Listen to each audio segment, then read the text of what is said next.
Please don't be sarcastic in the morning. Mug indicator लागलं ना सकाळी सकाळी म्हटलं भाऊ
and growth. As we step into another day filled with knowledge, insights, and collaborations, let us continue to embrace this opportunity to expand our horizons and strengthen our teaching and research practices. Without further delay, let us begin today's proceedings. We have some exciting sessions lined up, and I'm confident that they will be as inspiring and enriching as yesterday's. So today, first, we will be having article discussion and reflection journal session by Dr. A.S. Pathan, sir. Sir has completed his BE in Civil Engineering from Government College of Engineering, Aurangabad, Masters in Water Resource Engineering from Government College of Engineering, Aurangabad, and PhD in Water Resource Engineering from SGGS Nanded. Sir is currently working as an associate professor in the Department of Civil Engineering, Deogiri Institute of Engineering and Management Studies, Chhatrapati Sambhajinagar. Sir has 19 years of teaching experience, and his area of specializations are water resource engineering, stormwater management, fluid mechanics, SWMM and HCE RAS software, water supply network design, and plumbing system. This session aims to encourage critical thinking, collaborative learning, and idea sharing. Now, I would like to invite Dr. A.S. Pathan, sir. Please give them a big round of applause.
So, first of all, good morning to all the participants.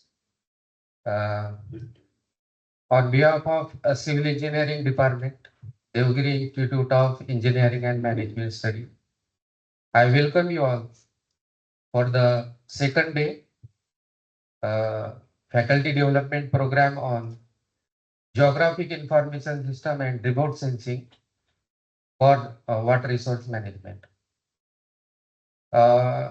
Actually, due to the this session, actually we planned for the Phanindra sir, but due to the their timing in case of the flight, there will be a little bit you can say delay in the flight. That's why this session we kept earlier. Actually, in the as per our schedule, this session was on from 12 to 1 p.m. So anyhow, in case of the article discussion and reflection journal, first we should understand what do you mean by the article discussion and what is reflection journals. Then what we generally do in case of this article discussion and reflection journal, and then some activity we have planned from the participants. And this activity generally mandatory by the ATAL AICTE, which given us the permission to conduct the ATAL FDP. And this document in the form of article discussion template and reflection journal template at the last day of the FDP. We have to submit this to document, and along with that, all participants should clear their MCQ test.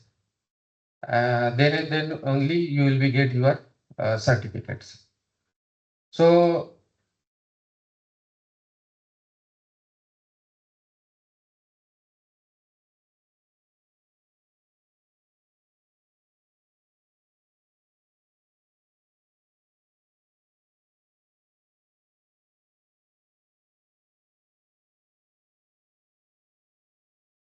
Okay. So this is the content for the presentation in case of the article discussion. First, I will cover the article discussion and reflection journal. Actually, what is article discussion and what is the reflection journal, and what work we actually do in case of the article discussion and reflection journal.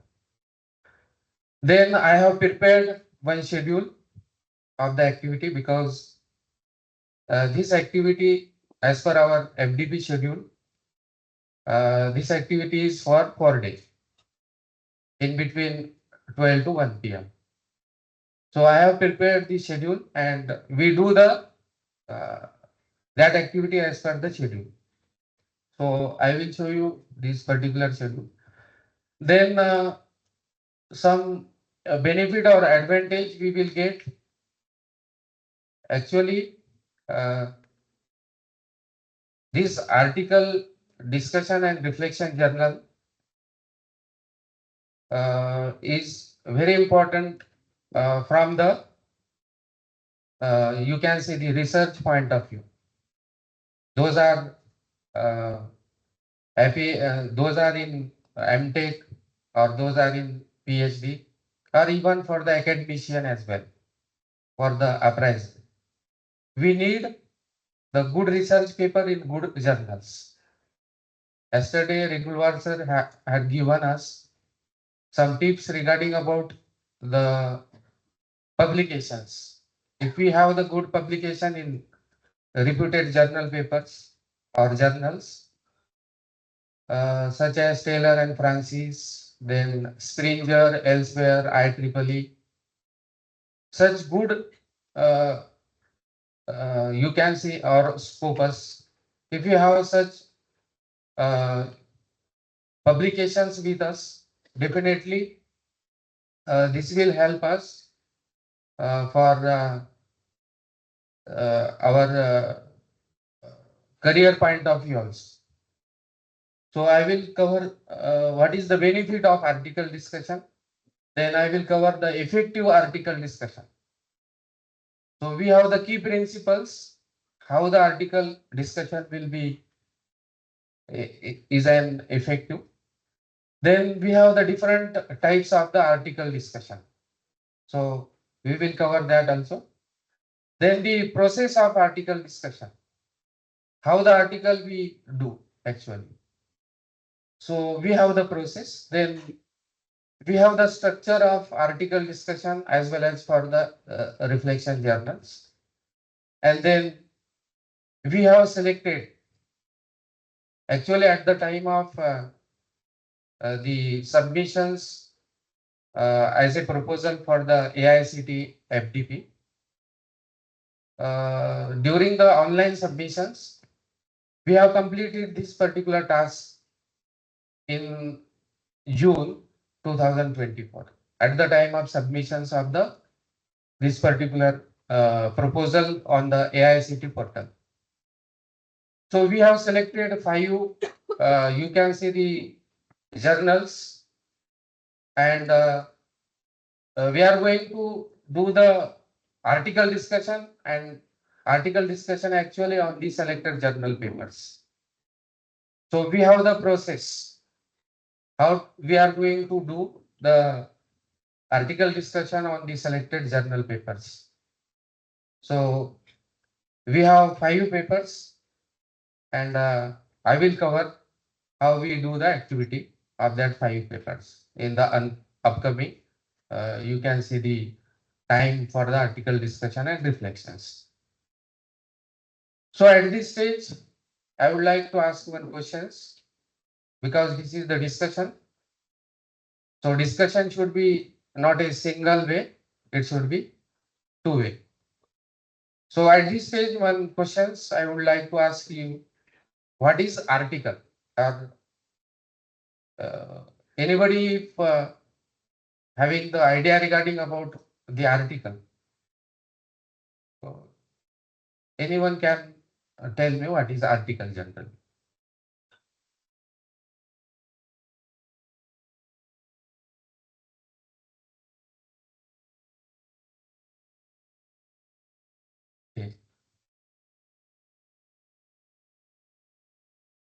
So before the questions, what is article? I would like to share the schedules which I have prepared for the article discussion and reflections. Actually, due to the our inauguration function and all that, we missed this first day. But anyhow, we cover all the things in upcoming 2 to 3 lectures of this article discussion. So here the information and the discussions about the article discussion we cover right now within 10 minutes. And then the next, you can see the as per our schedules, the next you can say the things we are going to do in case of the article discussion and reflections. We have to form a group. So total participants we have 50, and we are going to form 10 groups, and each group consists of 5 participants. Okay, and you have to select, or as per our participant list, first 5 we are going to form first group, then 6 to 10 second group likewise, and then we distribute the article discussion and reflection journal template among the all participants, all groups. And actually what we are going to do in that, we will cover. And for article discussion, you have to give the name for your group as well. Like any name as you want, as a researcher, or any name you can suggest for your group as well. Then distribution of the article discussion and reflection journal template. After distribution of that template and what the role participants do actually, the participant group wise should read, discuss, overview, highlighting the main points, findings and significance of the given article. So at this stage, article is nothing but, in our case, in our FDP, it is a published research work which has the fixed template. We know in case of the research paper, we have the abstract, then keywords, then introduction part is there, then the study area will be there, then we require some data, then some supplementary data we require, then we have certain objective behind that research, and to fulfill that particular objective, we select certain methodology. So methodology means, to fulfill the objective, we select the methodology. Methodology is a statistical, analytical, or the experimental, or software basis. So to fulfill that objective, we select our methodology, and then after fixing the methodology, or fix the methodology, or selecting the methodology for the objective, the next part of the paper is result, discussion, and then references. During this journey of the writing of good research paper or good research article for the publication in reputed journals, citation should be there. Means whatever may be the reference we include in the paper, that should be reflected in our main body of the paper. So that mistakes generally we do, or some of the participants have already published and they have the experience as well, how to publish the good article papers. So in second day also, we will provide you the papers. You read, discuss, overview, and highlight the main points and findings and significance of the given article. Now, what is your role and responsibility during the reading, discussion, and highlighting? Once you read all the articles, you have to generally find the gap where we are going to do the research. And based upon that particular gap, we have to choose or we have to select the methodology. Okay. And once we find the gap for the research, then we percolate that particular things among our students or the academicians, and for the research, they can do that particular research for individually. So such kind of the things we are going to do actually in the article discussions. Means once you read thoroughly all the papers, we read whatever may be the structured format I have told earlier. You have to read all that things thoroughly, and then you have to find out the gap. And to fulfill that particular gap, you have to select the methodology. Okay.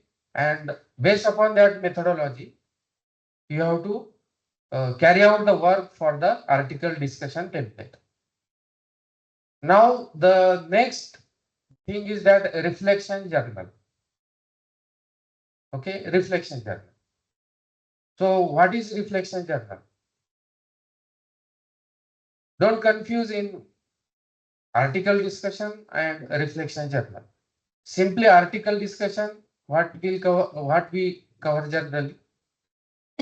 We simply provide you the research paper which is already published someone else, and we have selected generally for our FDP at the time of proposal submission.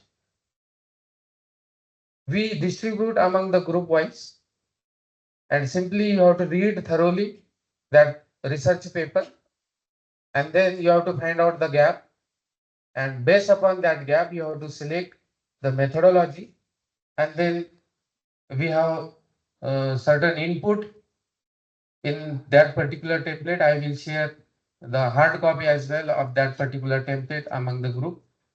You will easily doing that work. And what about the reflection journal? So in case of the reflection journal, during the entire FDP, from day 1, session 1, up to the last day of session 10 of FDP, whatever may be the, you can see the session or the things which is covered by the resource person. For each and every session, we have to note down the takeaway, 2 to 3 takeaway from each session. We have to note down in our diary, and based upon that takeaway, based upon the takeaway from each and every session, again we have to find out the research gap from the FDP. Whatever may be the session covered by a particular resource person, we have to note down the takeaway, and then based upon that takeaway, we have to find out the gap, and then we do the research, and then again we select the methodology. Whatever may be the content covered by the resource person, I will share you. You will get the idea. Then in the last day, after completing these 2 template, we have to submit on the last day, and then in between 2 to 4 p.m. there will be a MCQ test, and after that particular test, you will be get the certificate online as well on same day. So this is the schedule. So I will discuss the whatever may be the template we have selected or research paper we have selected.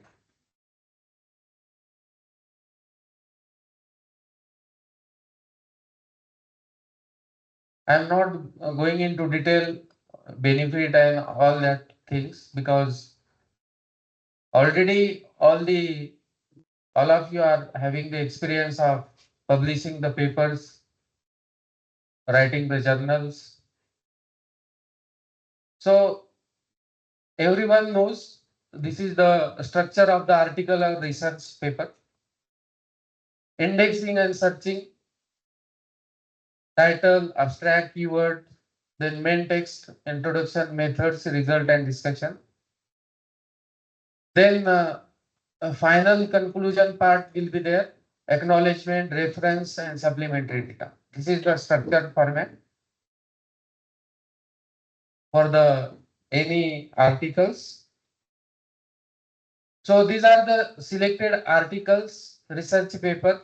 Actually, we are going to distribute among the groups. The first research article, the title of the research paper is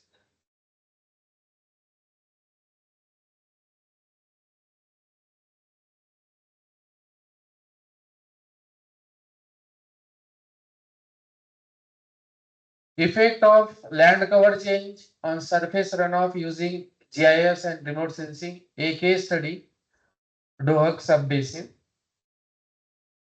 Name of the journal, Environmental Remote Sensing and GIS, year of publication 2020. Then the second research paper we are going to distribute among one of the group. The title for the research paper is Machine Learning Base Estimation of High Resolution Snow Depth in Alaska using Passive Macro-Wave Remote Sensing Data. The name of the journal, IEEE Applied Earth Observations and Remote Sensing, year of publication 2023. The fourth article we are going to distribute among one of the group, Flood Hazard and Susceptibility Detection for Ganga River, Bihar State, India. Name of the journal, Result in Engineering, and it is elsewhere. Year of publication 2023. Then the fourth one, estimation of groundwater potential zone using remote sensing and GIS technique. Waghai Taluka, Dung District, Gujarat, Western India. And name of the journal, Environmental Challenges. And another fifth one,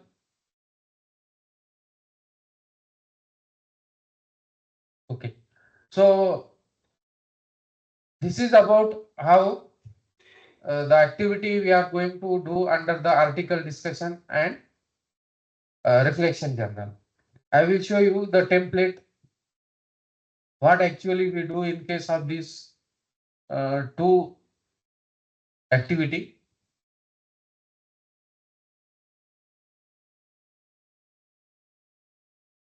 Now this is the template for article discussion.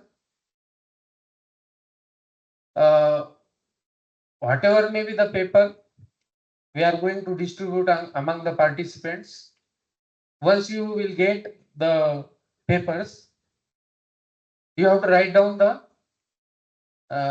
title of that particular article. Same article you can note down here.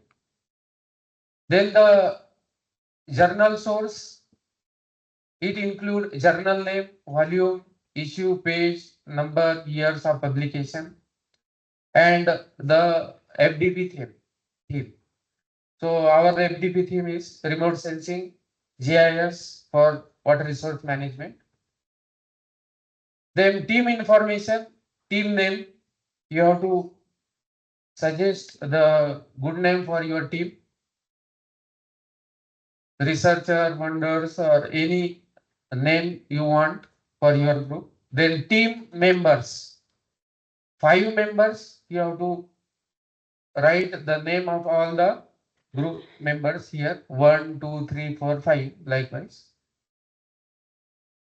Then key principle practice from the article, 3 to 4 bullet point for the team.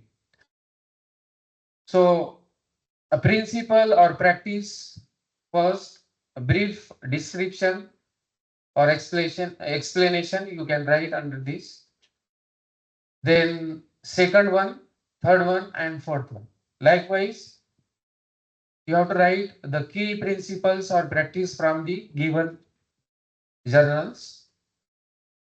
The application of principle or practice in your function individually. So you have the 5 members.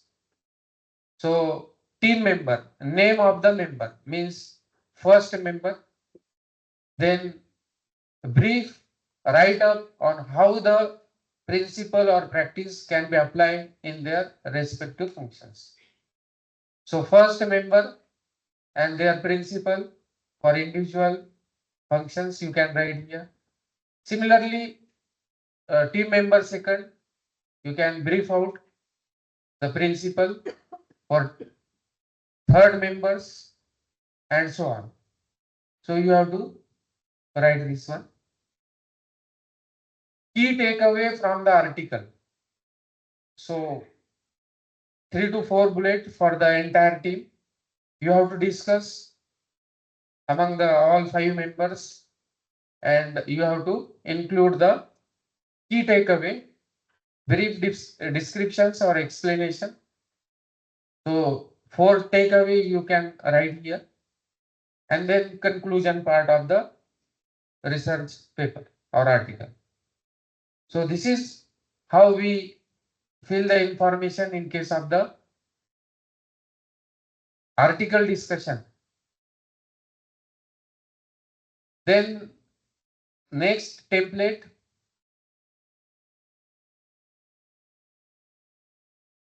reflection journal.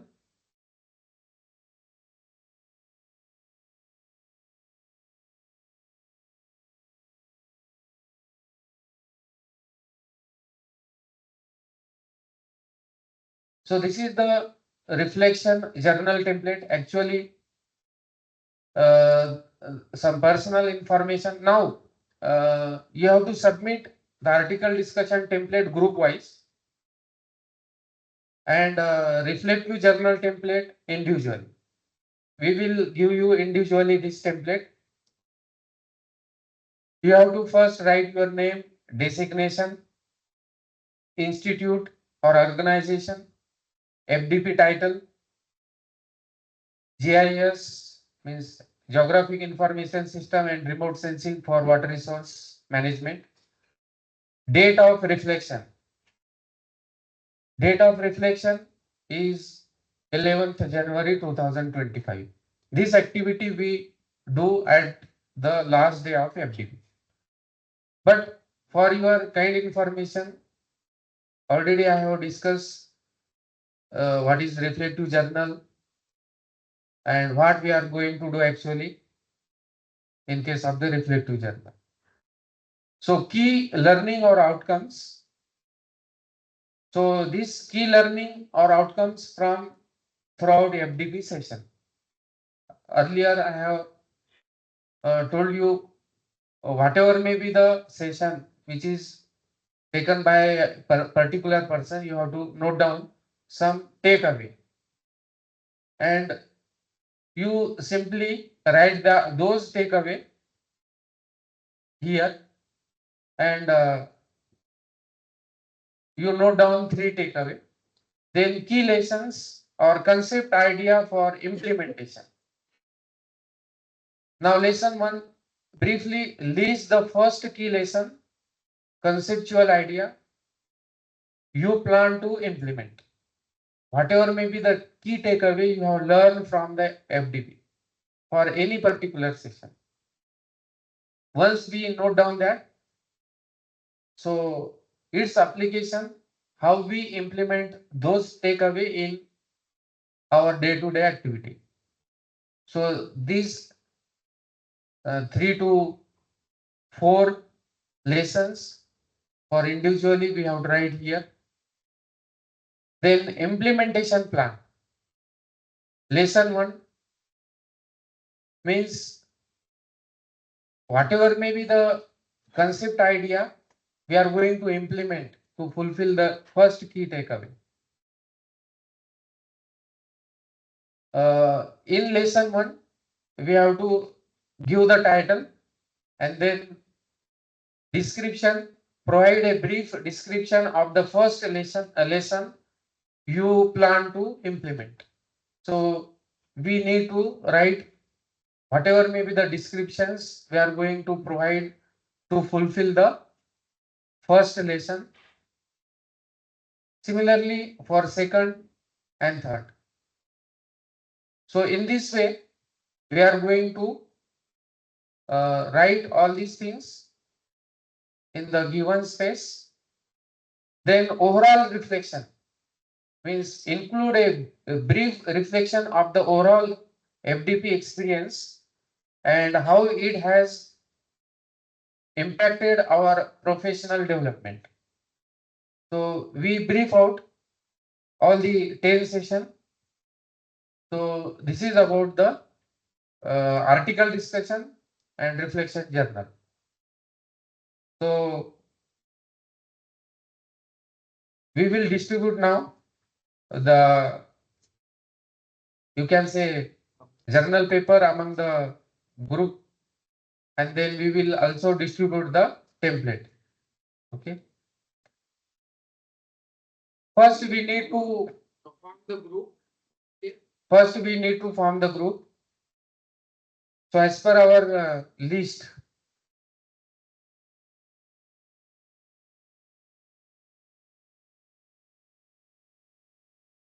those participant is from, or individually you can make your group as well.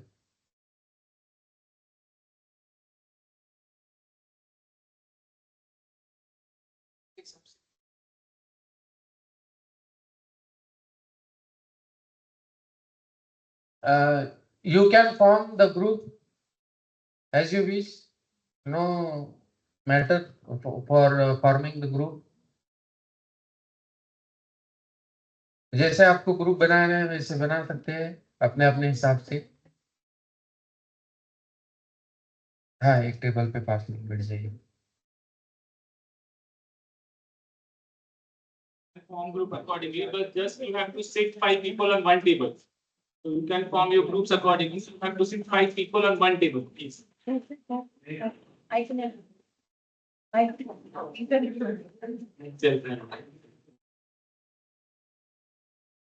On करो ना sir.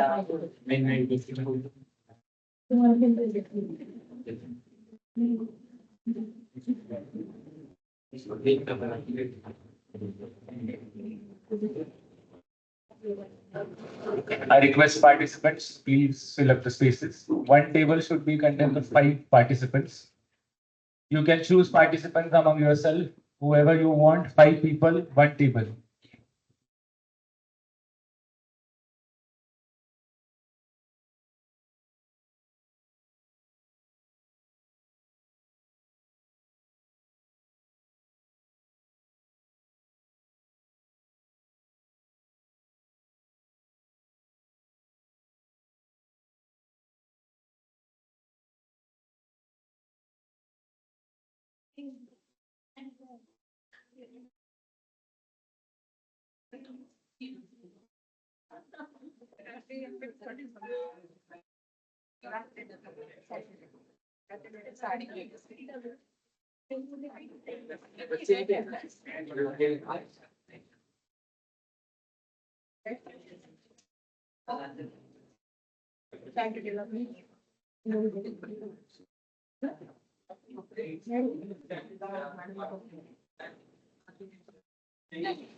एक table पे 5 दे देगा और दूसरे table पे similar पे 5 दे देगा.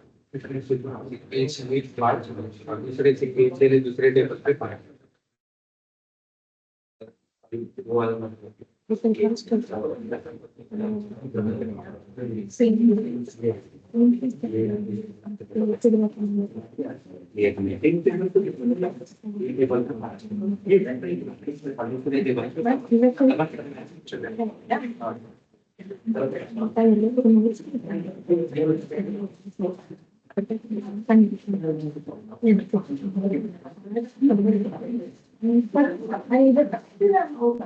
Big point.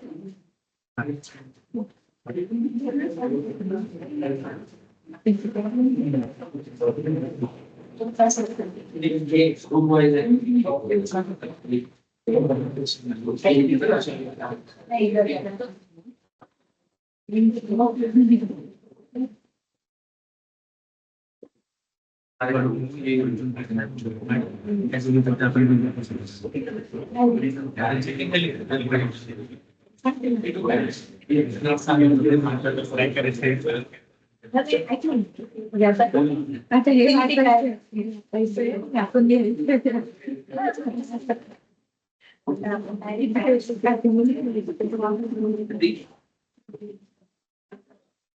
I'm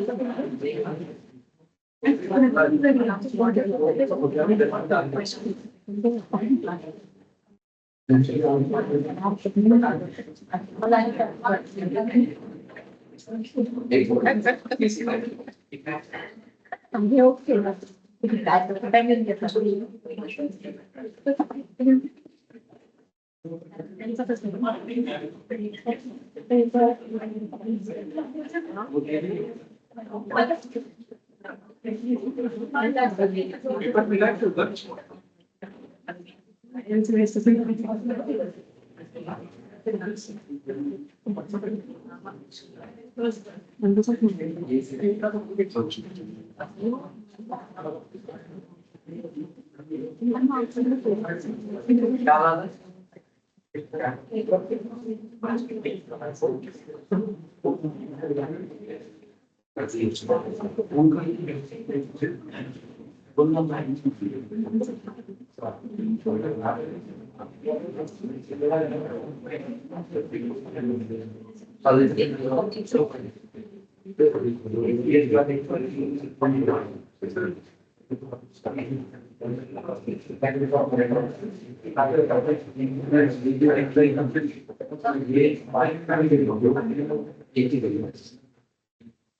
Our article is 60.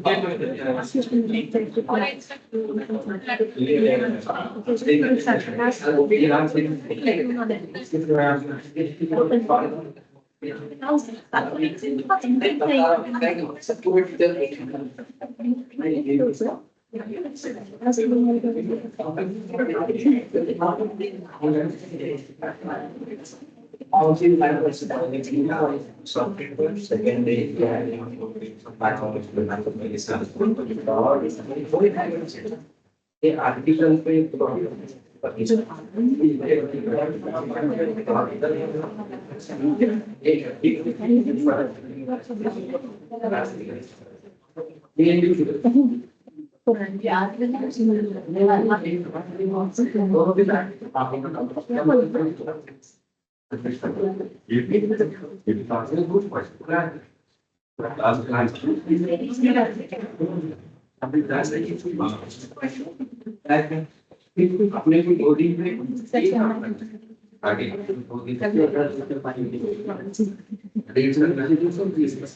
Civic.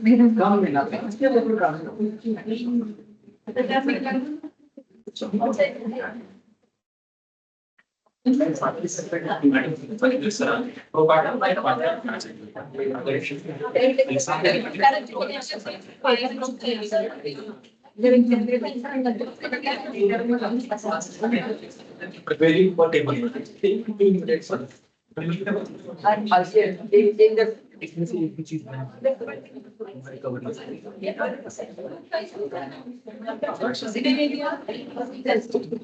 Yeah.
Geotech photos.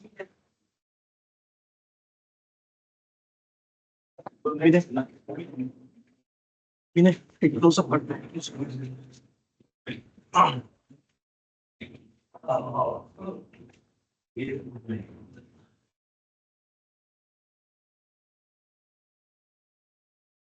Good morning, Lane sir. Good morning, Phanindra sir. Good morning, Gande sir. And all the participants present over here. I hope you had a good article discussion with Dr. A.S. Pathan sir. And now further we are proceeding for the today's faculty development program session. It's truly wonderful to see your enthusiastic participation and dedication and learning and growth. As we step into another day filled with knowledge, insights, and collaboration, let us continue to embrace this opportunity to expand and our horizons and strengthen our teaching and research practices. Without further delay, today we begin today's proceeding with we have some exciting sessions lined up, and I'm confident that they'll be inspiring and enriching as yesterday's. Wishing you all the productive and engaging day ahead. The topic for today's session is need of remote sensing and GIS approach in water resources, a subject of immense relevance in today's world. From watershed management, flood prediction, and irrigation planning, remote sensing and GIS approaches have become indispensable tools for sustainable water resource development. To guide us through this fascinating and critical topic, we are privileged to have Dr. K.B.V.N. Phanindra, sir. Most welcome, sir. He is a renowned expert in water resource engineering and GIS, currently serving as Associate Professor in Civil Engineering Department of Indian Institute of Technology, Hyderabad. With a remarkable career spanning 21 years, Sir has made significant contributions to research and practical applications of RS and GIS in water resource management. He also worked as assistant professor in Birla Institute of Technology, Birla Institute of Technology in Pilani, India. He also worked with GIS and water resource as specialist with New Mexico Water Resource Research Institute, USA. He worked with GVP College of Engineering, Vishakhapatnam, from June 2003 to December 2006. He completed his doctorate degree in water resource engineering as major degree and minor with GIS from New Mexico State University, USA. He completed his MTech in hydraulics and water resource engineering and BTech in civil engineering from KL College of Engineering, Guntur, India.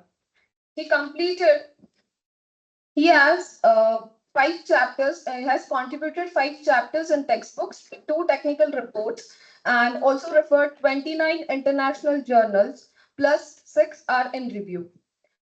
He has his conference presentations with 20 plus national and 30 plus international journals. He has a teaching summary of 29 courses taught with 47 credits for undergraduate program and 20 courses taught with 51 credits in postgraduate. Under the guidance of Sir at IIT Hyderabad, 3 PhD students have been completed with 2 ongoing and 10 MTech students have been completed their thesis with 2 ongoing MTech students. He is a life member of Global Groundwater Scientist and Indian Society of Hydraulics. He was also annual member from 2017 till 2018 at American Geophysical Union, USA. Sir has sponsored projects, five completed sponsored projects with amount of 6 crore 77 lakh and 40,000, with 14 consultancy projects completed with a worth rupees 1 crore 70 lakh 90,000 and 254 rupees. Welcome, sir. I request Dr. S.P. Lahane, sir, to felicitate Dr. K.B.V.N. Phanindra, sir.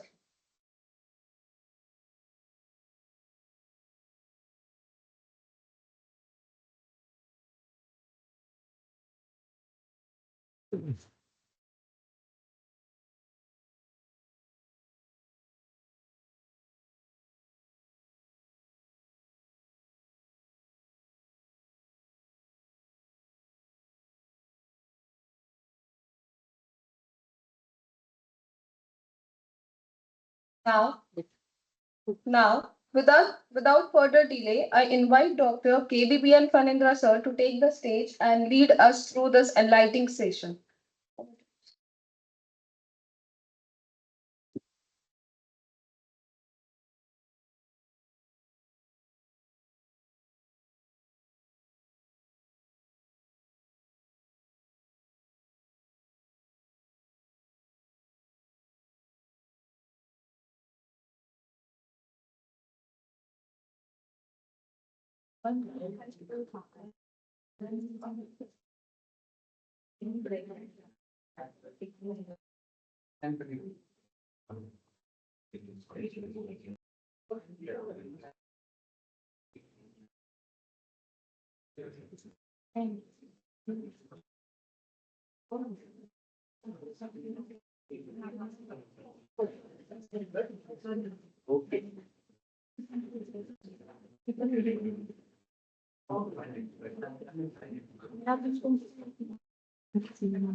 Hope I'm audible.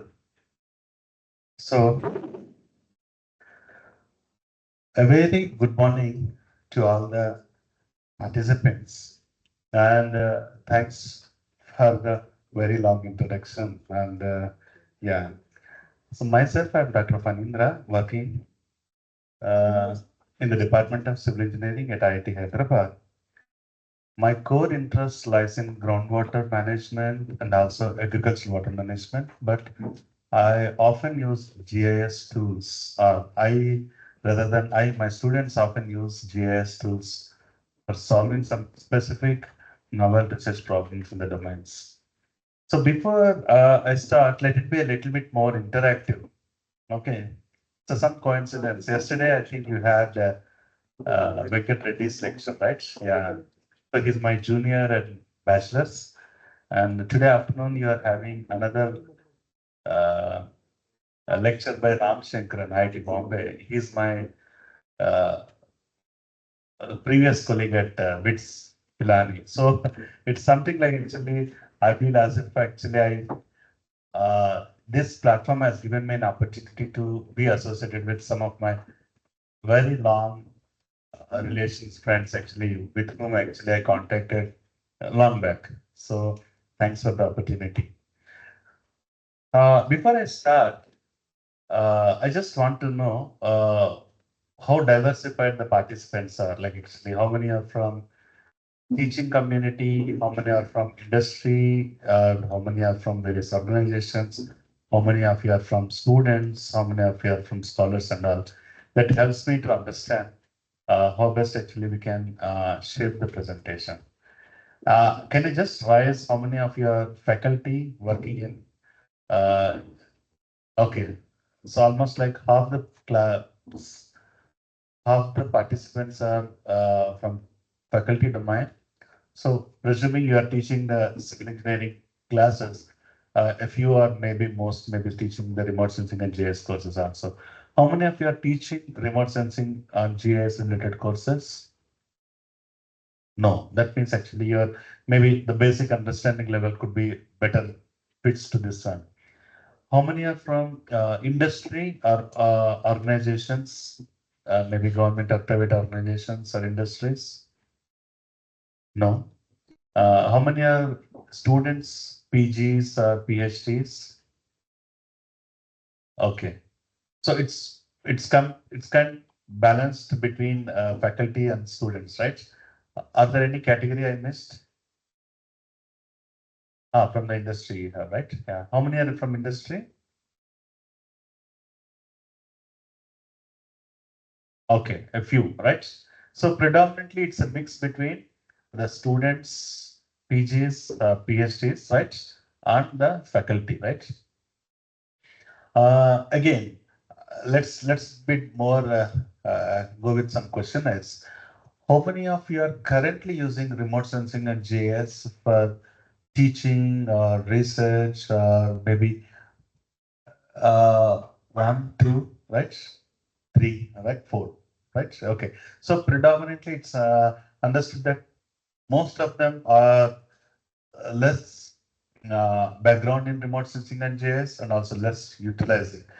Hope let this 5-day FDP will give some interest so that actually you can also explore this domain or this dimension of your research because uh, remote sensing and GIS is not a very core discipline like actually a civil or mechanical. It's more like a tool. It's like a tool, something can use it. So whether you are working in transportation domain, whether you are working in water resources domain, whether you are working in construction management, okay. So remote sensing and GIS, or whether you are working in something else, actually still you are knowingly or unknowingly using remote sensing and GIS for many applications. For example, if I want to come here, obviously what you will do, you will actually open your navigation tool or open your Google Maps and then you type actually the location and you ask to show the directions, right? That is using a tool called network analyst tool in GIS. If I want to move from here to airport, railway station, or if I say, for example, if I call an Uber or a Ola, then if I want to find where it is actually moving, then it inherently uses GIS, where actually it uses called find the services, right? There is some tools of GIS which knowingly or unknowingly will be using in a day-to-day life. For example, if you want to pinpoint your college or your institute, your house, immediately open a Google Earth. Google Earth uses the satellite data sets, land observation satellites, right? So knowingly or unknowingly, we are using remote sensing and GIS in a day-to-day life. And GIS and remote sensing, the another advantage for you is actually, unlike any other, that's what I was discussing with one of your faculty this morning, unlike other your departments, like actually, say for example, structures, or maybe another domain, geotechnical, which if you want to do some research or solve some specific problem, you need a sophisticated instrumentation, you need sophisticated laboratories, you need sophisticated tools kind of a thing and all you need to work on. That means you may not be having an access to such things, but still if you some ideas are in your mind, you cannot translate those ideas, maybe because something is stopping you from using the equipment or the labs kind of a thing and all. But remote sensing and GIS nowadays, they're coming up with too many open data policies, open applications. That means open source. That means no proprietary, no, you don't need to purchase anything. The data are available online. Okay, you can go to that site, download the data. You have some plugins, softwares available online free of cost. You can download them, you can run those things, and you can do some analysis. And there, such open source tools actually will facilitate your mind. I mean, the point is actually you can use some Python codes and other codes actually, wherein actually you can really do some nice simple tools, simple plugins for the benefit of whatever may be the application. So what I'm trying to say with this is actually this is such a FDP or this is such a 5-day interaction session where at the end of the 5 days you can ensure that yeah, so whatever I learned in the 5 days actually I can apply immediately. Just what I just need is actually a decent system with some nice computational power, like actually maybe a nice 60 GB RAM or maybe some mm, good graphic operations and all. That will take care because most of the things are open in terms of the data, tools, plugins, everything. And you just need some interest only to see. Because also the point is the problems. You can actually see a lot many problems that could be solved in water resources or agriculture or transportation or environmental domains using these remote sensing and GIS tools. And faculty particularly, they can actually try actually working with their students, maybe masters or PhDs once they go back, or even UG students as an internship. Okay, hey, let's sit together and solve this problem. Because GIS can solve this specific tool. Actually, nowadays, actually, sitting in conventional silos, like actually, I'm a core structural engineer, I'm a core transportation engineer, doesn't work, right?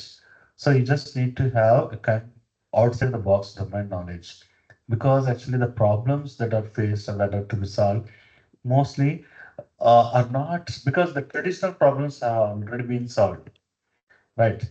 Designing of a beam, designing of a column, kind of a thing actually could also be, it's pretty much, but however, what is required is actually how to assess the strength if my scenario is this one. That means actually that may require some other additional knowledge other than structures actually to go with that, solving the problem.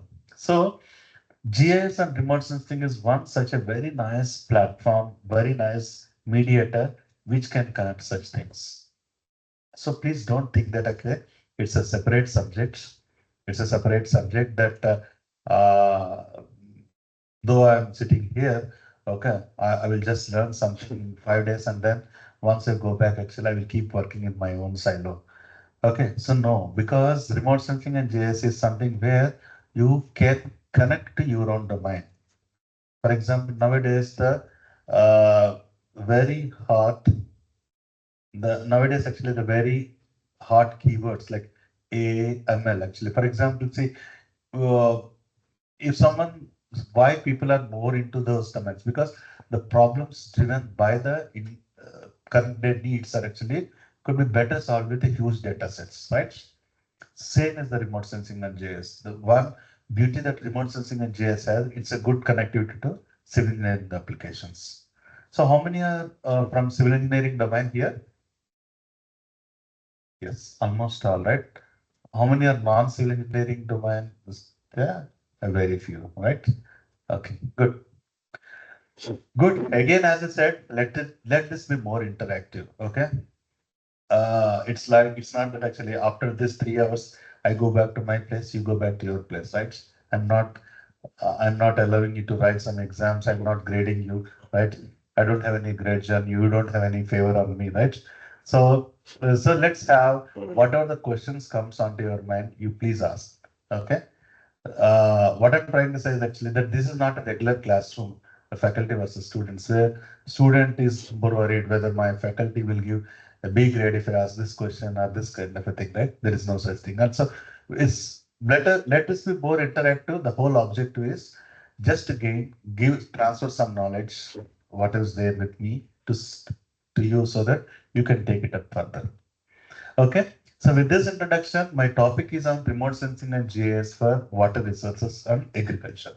Because I predominantly work in water resources and agriculture, I choose this as an application. So I first, luckily, I thought of briefing this introduction in a very short time, but I will try to elaborate because most of them are less exposed to remote sensing. What is remote sensing? What is GIS? What are its functionalities? First, we will discuss about the introduction for about 30 minutes, and then we will go with the application components.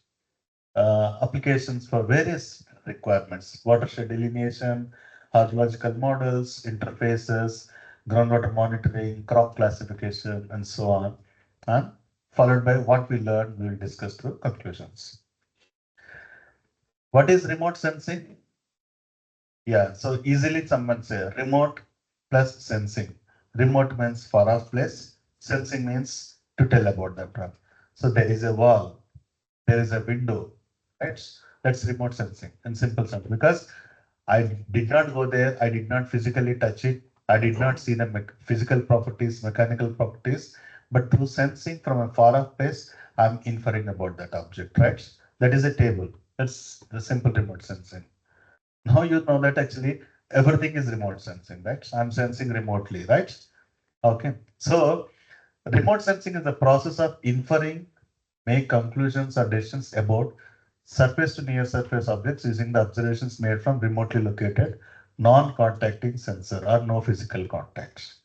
So now you understand that remote sensing is a very, very broad word, right? Telling anything about from a far off place is remote. Remote. It's a remote village. What is a remote village? It's not easily accessible, right? Right? So remote sensing doesn't mean that telling that there is a wall is not remote sensing in another sense. Though by core definition, it's remote sensing, it's not remote sensing because I can access that run, right? I can go there, I can do something. If I'm talking about something which is not easily accessible, which is kind of far off place, but without touching it, without feeling it, or without getting its mechanical properties, physical properties, or its chemical properties kind of a thing, just the sensing, that's what remote sensing is, right? So again, remote sensing is still is a broad topic because far off place is again still vast. So now we talk about it's a process of inferring or making conclusions or decisions about surface to near surface features. Okay, that means what? Though we call remote sensing, we restrict the definition of remote sensing to satellite remote sensing. That means a satellite is the one which is sensing. It's not our eye. Okay, we are also remote sensing, doing the remote sensing, but we talk more about the satellite remote sensing. So what a satellite will keep looking at ground and inferring about that's really not accessible for a satellite, right? So inferring about inferring or giving conclusions or decisions about the surface to near surface objects. That means if a satellite is there, some sensor is there, if it keeps on looking at the ground, earth, what is there on the ground? Okay, some your Google Earth image, right? So it's inferring about that one using the observations made from remotely located, non-contacting sensor or no physical contact. That's what remote sensing is. Though remote sensing is a very loose word, we restrict that word to observing the features on the surface of the earth by the satellites. That is why, though we use the word remote sensing, it's actually a satellite remote sensing we will talk about, right? What are the components of the remote sensing? For example, if I want to see, okay, if I am saying that there is a window, there is a wall, what are the things that are required? One is energy source. Energy source. So I need some energy. What is the energy here? Visible energy, right? Visible energy is the source, right? The point is, it could be either passive source or active source. That means what? Now I am able to see that wall. Why am I able to see that wall? What is the source of that energy? Light. Because there are many, the seal lights actually, that light is actually falling on that one and I'm getting its reflection, right? So that is the energy source. There are two energy sources. One is passive energy. For example, if I want to take the photograph of the entire class, okay, I can take now. Then what is the source of the energy? All the lights, right? If all the lights are actually switched off, the entire room is completely dark. And still, if I want to do take photograph, then what I will do? I will open the flash. That is called active source. That means whatever the instrument that is sensing, that will only releases the energy, that will only captures the reflection. So I have to switch on the flash so that the instrument itself is sensing, giving the light and getting the reflection, right? So there are two energy sources. One is active, another is passive. Active means the same one which is sensing is the source of the energy. So that is why you have two kinds of remote sensing, active remote sensing and passive remote sensing. Active remote sensing means the sensor itself, or the satellite itself sends the energy and the reflected energy is taken up. I don't need the help of the sun, right? That happens in microwave band. Microwave band of the electromagnetic spectrum, the sensor can sense and catch the energy. If sun is there, then that's called passive remote sensing. That means sun is supplying the energy and then the reflected energy is taken up by the sensor. right? For example, visible band, the sun is the source. Next is transmission path. Okay, first one, I'm concluding that there is a wall. That means actually how I'm concluding, because the energy is transferred from my sensor to the target and then reflected back to from the target. This what is the transmission path? Transmission path is the atmosphere.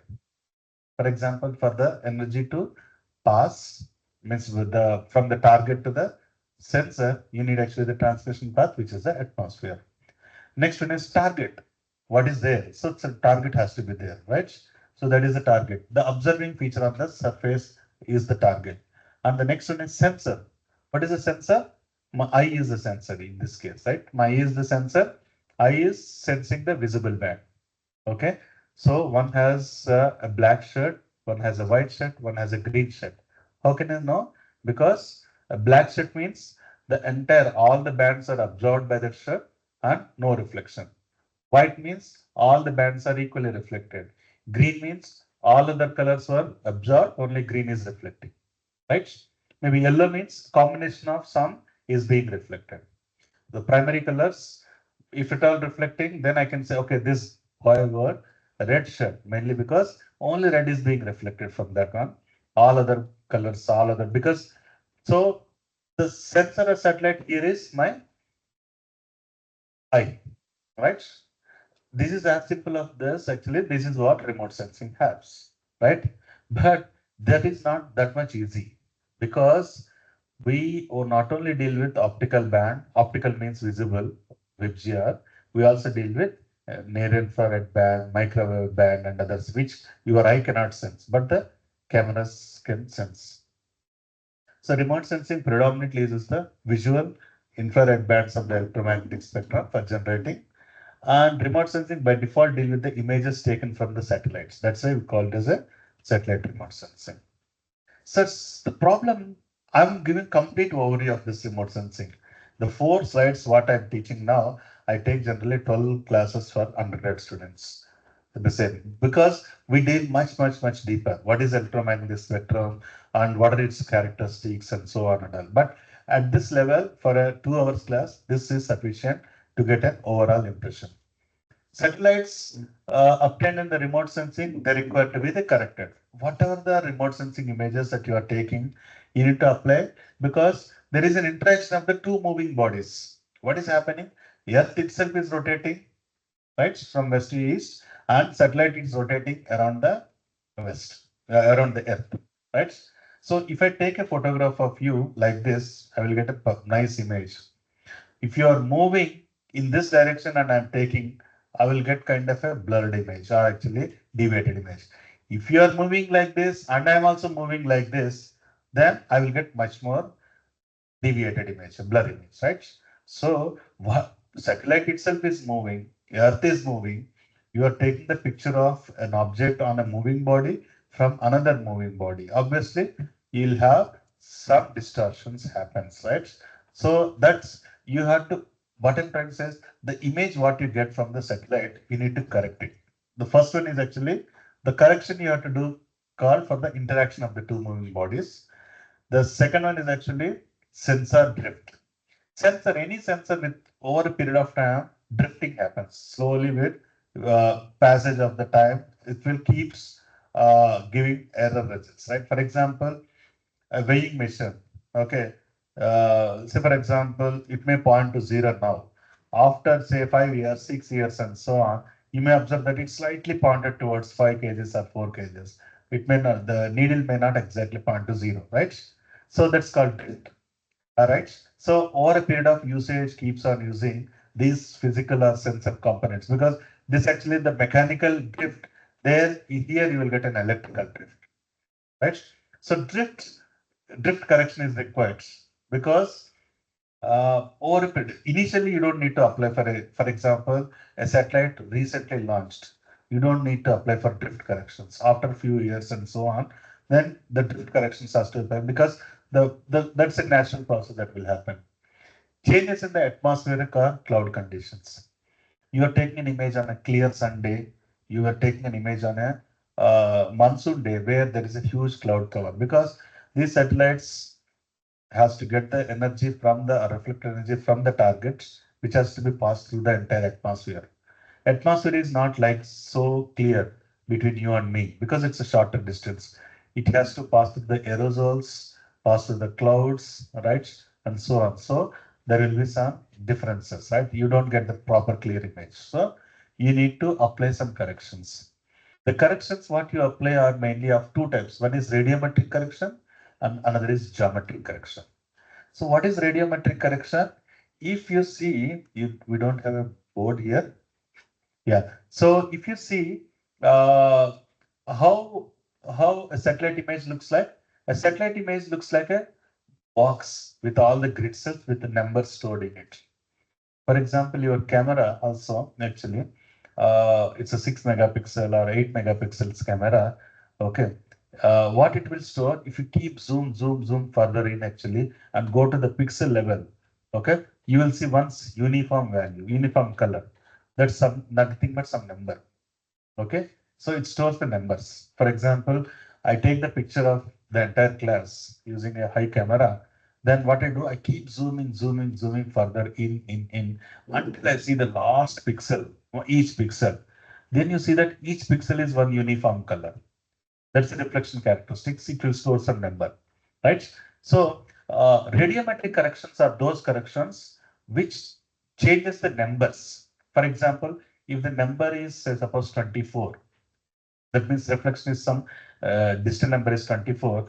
The value may not be exactly 24, could be 26 or 21, 23, because the sensor drift or atmospheric conditions and so on. So the numbers what you are changing, okay, is related to the radiometric correction or spectral reflection correction, because the numbers will tell you what is the reflectance characteristics. See, for example, take a box which has all the cell values, and each cell it contains one reflection value from that particular cell on the ground. Right? It's exactly the same. Each one is a tile. Okay, each tile is one pixel. So this is 24, 38, 36, 42, and so on. This may not be exactly 24, could be something else because of the cloud effects or drift effects and all. Correcting that 24 to actual value, which could be 27 or 23, is called radiometric correction. Geometric correction is, and there are a number of image processing softwares are available. You don't need to do anything. For example, if I take a Sentinel image, there is a tool called Snap, Sentinel Analysis Package. You just bring the corrections, tell actually that, okay, this is the cloud cover at the time of my image, and this is what is happening. You just input those things, it will automatically correct the image. That means radiometric processing is very well established field, very well established domain where you have defined softwares for doing those things. Geometry correction is something where you correct the geometry, correct the position because of the moving and all. Original position, this pixel is supposed to be here on the ground, but represented like here on the image. So correcting those positions of those images is something is called geometric image. For this, you need a case called ground control points, because on the ground, what is there, which is located at what? Once you know that, use those data sets to correct the image using the geometric correction. In a nutshell, this is what remote sensing is. This is the target. This is the energy source, which is sun. So radiation from the sun comes, hits the target, and the reflected energy is sensed by the satellites. The point is, reflection from the building will have a different characteristics. Reflecting from the road will have a different characteristics. Reflecting from the soil will have a different characteristics. Reflecting from the grass, water, trees, different objects will have different reflection characteristics. That is the beauty which is helping our satellite to sense what it is. So in simple sense, this is what remote sensing is. For example, see here, this is actually the sun energy source hitting the target.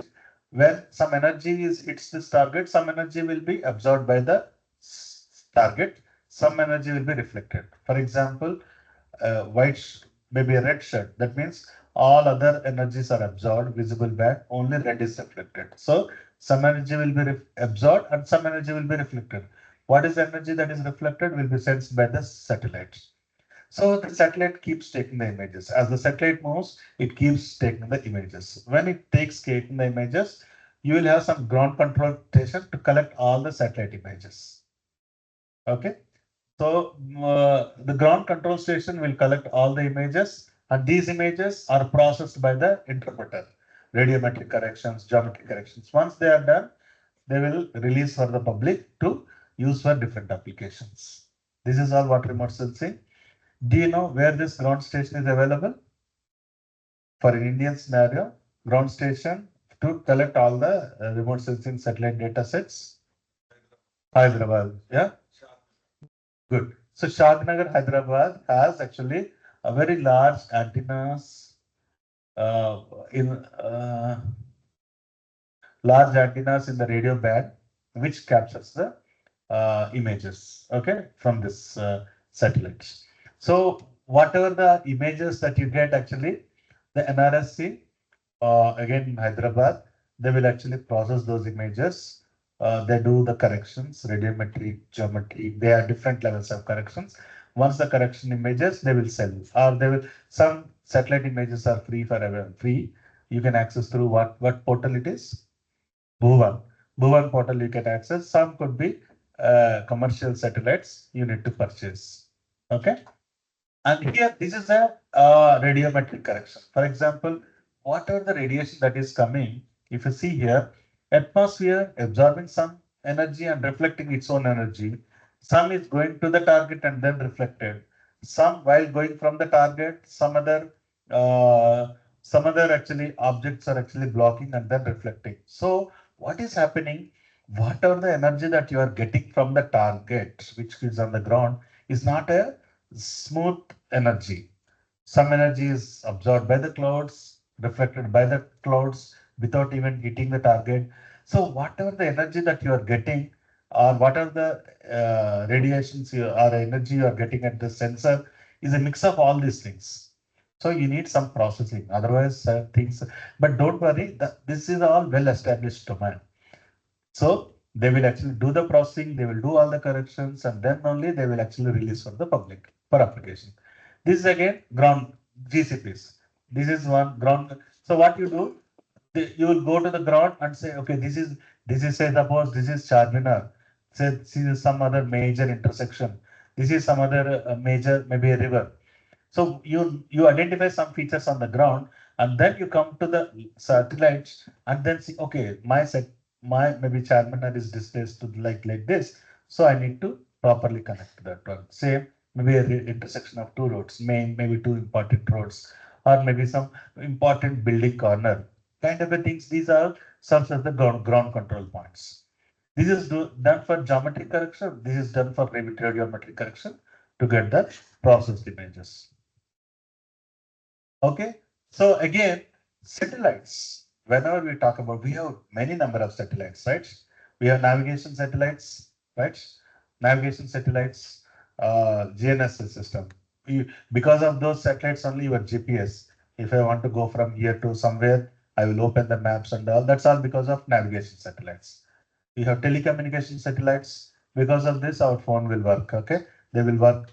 They will work actually. Because of this, you get the energies. Only point, or you have actually the land observation satellites. Because of your Google Earth, there is a land observation satellites. Actually, I can observe the features on the land surface. You have meteorological satellites, because of which I can say how the cyclone is actually moving, or actually what is the how the cyclone is concentrated and how it's moving with time. So if you see there are different baskets of satellites. So what is the difference? Where they are actually, whether they are rotating in a near Earth orbit or a medium Earth orbit or a high Earth orbit, or they are actually rotating with the same speed as the Earth is rotating. They are rotating at in the north-south direction or east-west direction. These combinations will tell whether it's a navigation satellite or a telecommunication satellite or an Earth observation satellite and so on. I don't go into the details because it's a longer topic, but just as of now, keep in mind there are different satellites. Without these satellites, our phones doesn't work, our GPS doesn't work.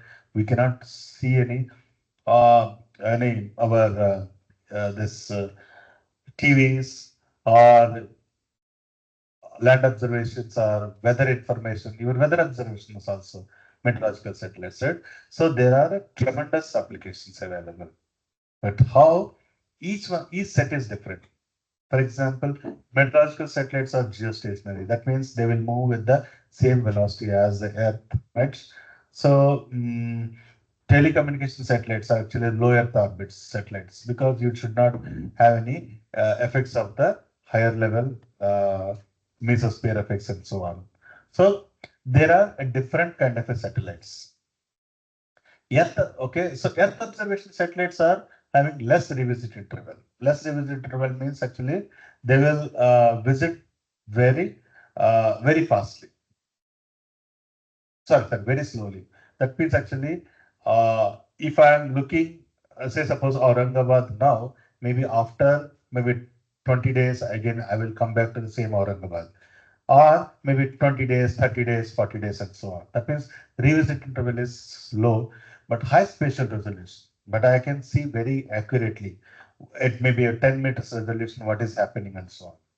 Meteorological satellites are not like that. Meteorological, they are more of high revisit interval. That means meteorological satellites, I can see it every 1 day interval, or even 30 minutes interval, or 12-hour interval. But I will see at a low spatial resolution. I cannot see even 10 meters. I can see much larger areas at picture. Of course, as we discussed, the processed images we use for various applications, terrain applications, slope aspects, drainage applications, hydrological applications, soil applications, geological, and so on. Yeah, this picture very clearly says actually this is low Earth orbits, medium Earth orbit, and high Earth orbit tablets.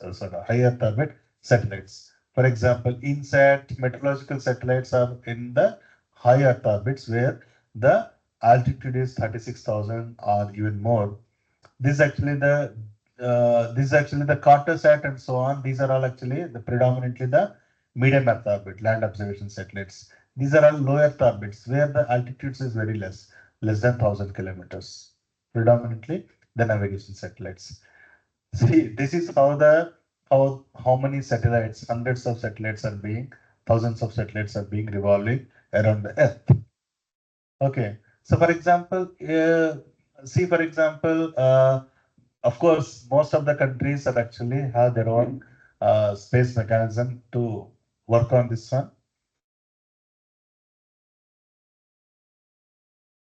In a broad sense, actually, you have many satellites. For example, ABHR, which is actually launched by NOVA USA.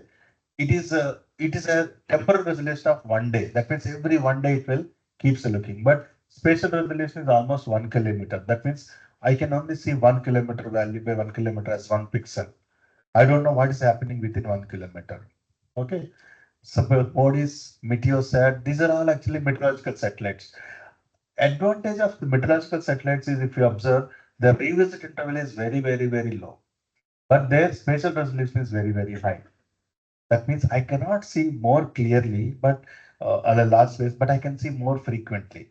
That is mostly required for your meteorological applications because if there is a cyclone, how the cyclone is actually the eye is moving or how it's strengthening or weakening.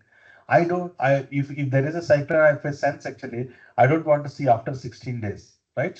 So I have to see it more frequent periodically. So that is why meteorological satellites are predominantly high revisit interval, but they compromise on the spatial resolution. If you see major applications, all are related to snow, ice, ocean, and so on. Then multispectral sensors are actually, if you observe, like Landsat, Aster, Sentinel, ResourceSat, and so on, even Cartosat for India. So what's the advantage of this one is the spatial resolution is much higher. For example, Landsat has 15 meters or 13 meters. Means 15 meter by 15 meters, 1 pixel I can see. That means actually the entire campus I can see, say suppose in a group of some pixels. But the problem with this is revisit interval is 16 days. What does it mean? If I see Aurangabad now, after 16 days only I can come back and see the Aurangabad.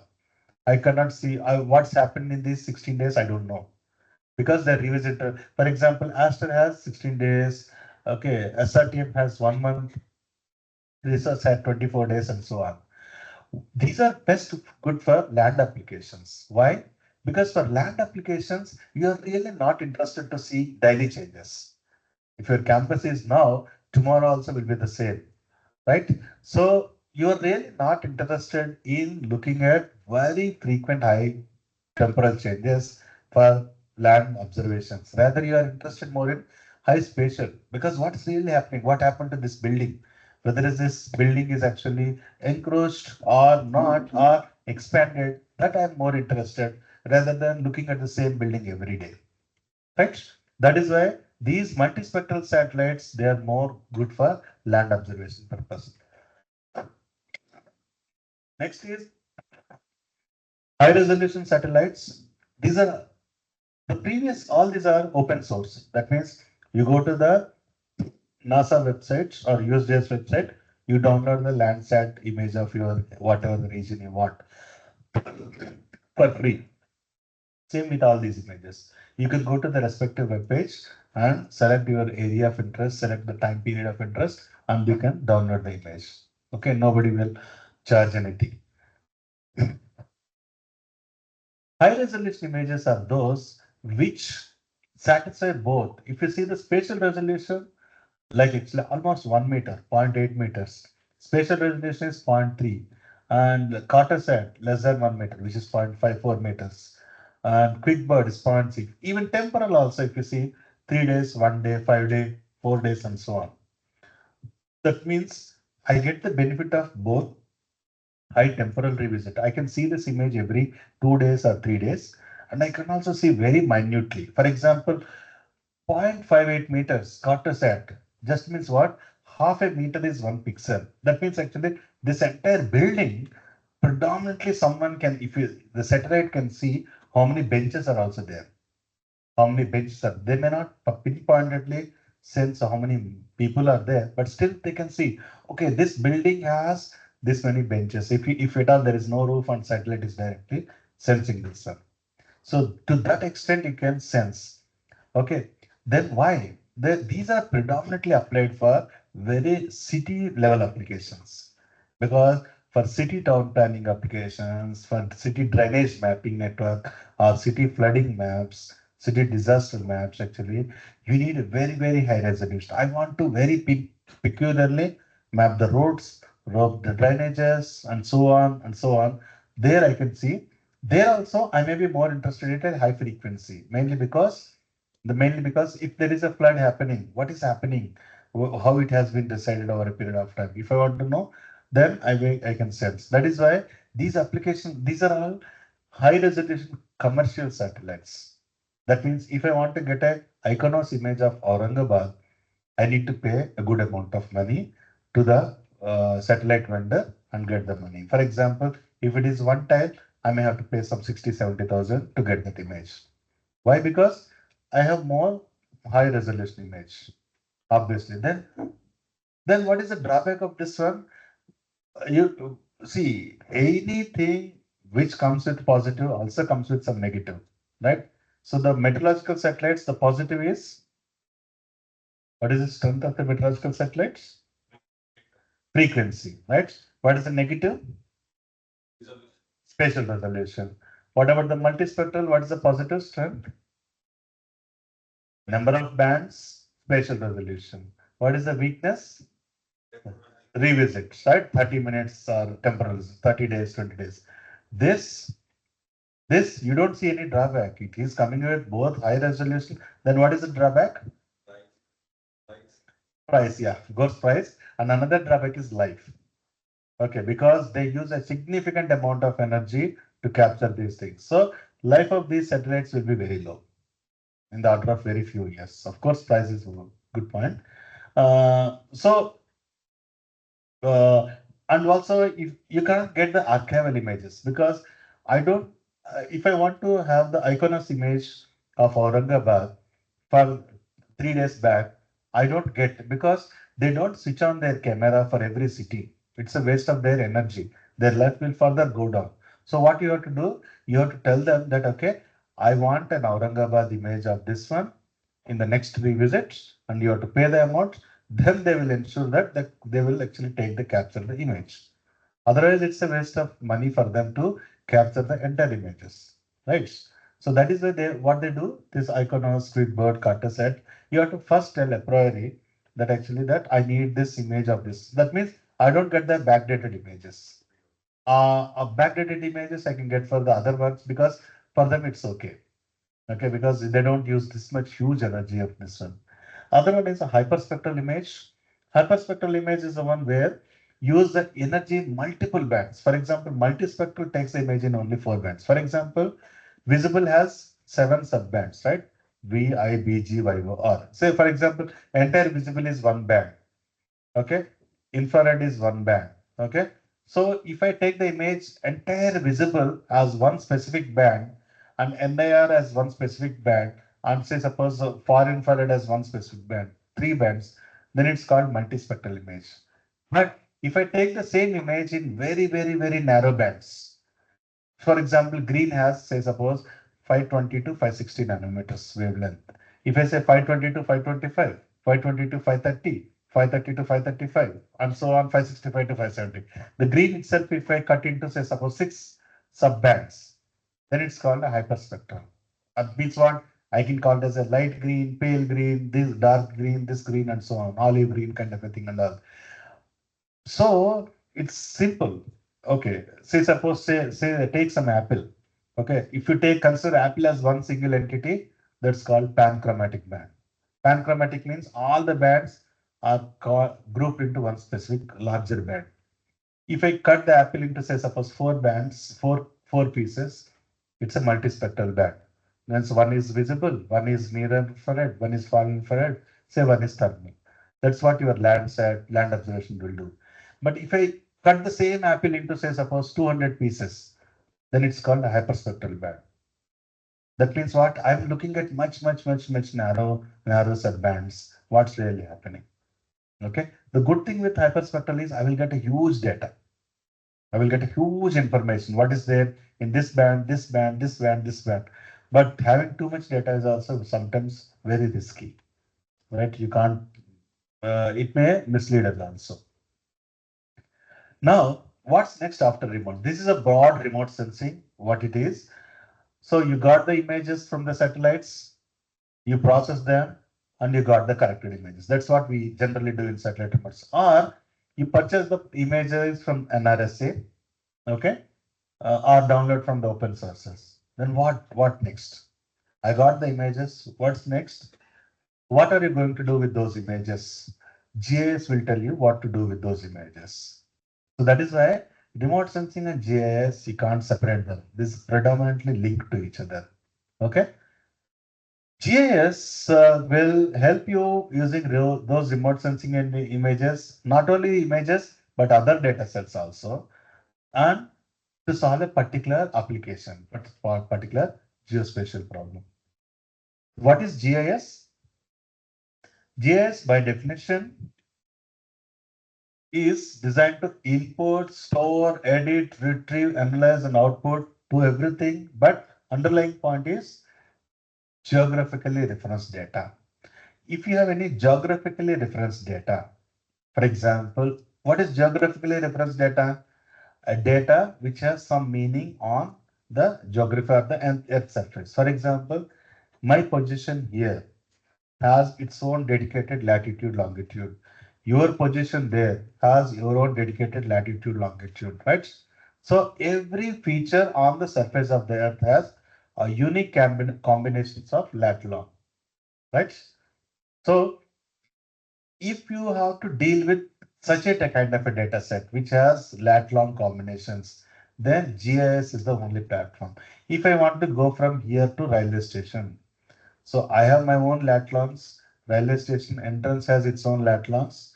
Now I need to do something to get the route between these two. So what we are doing?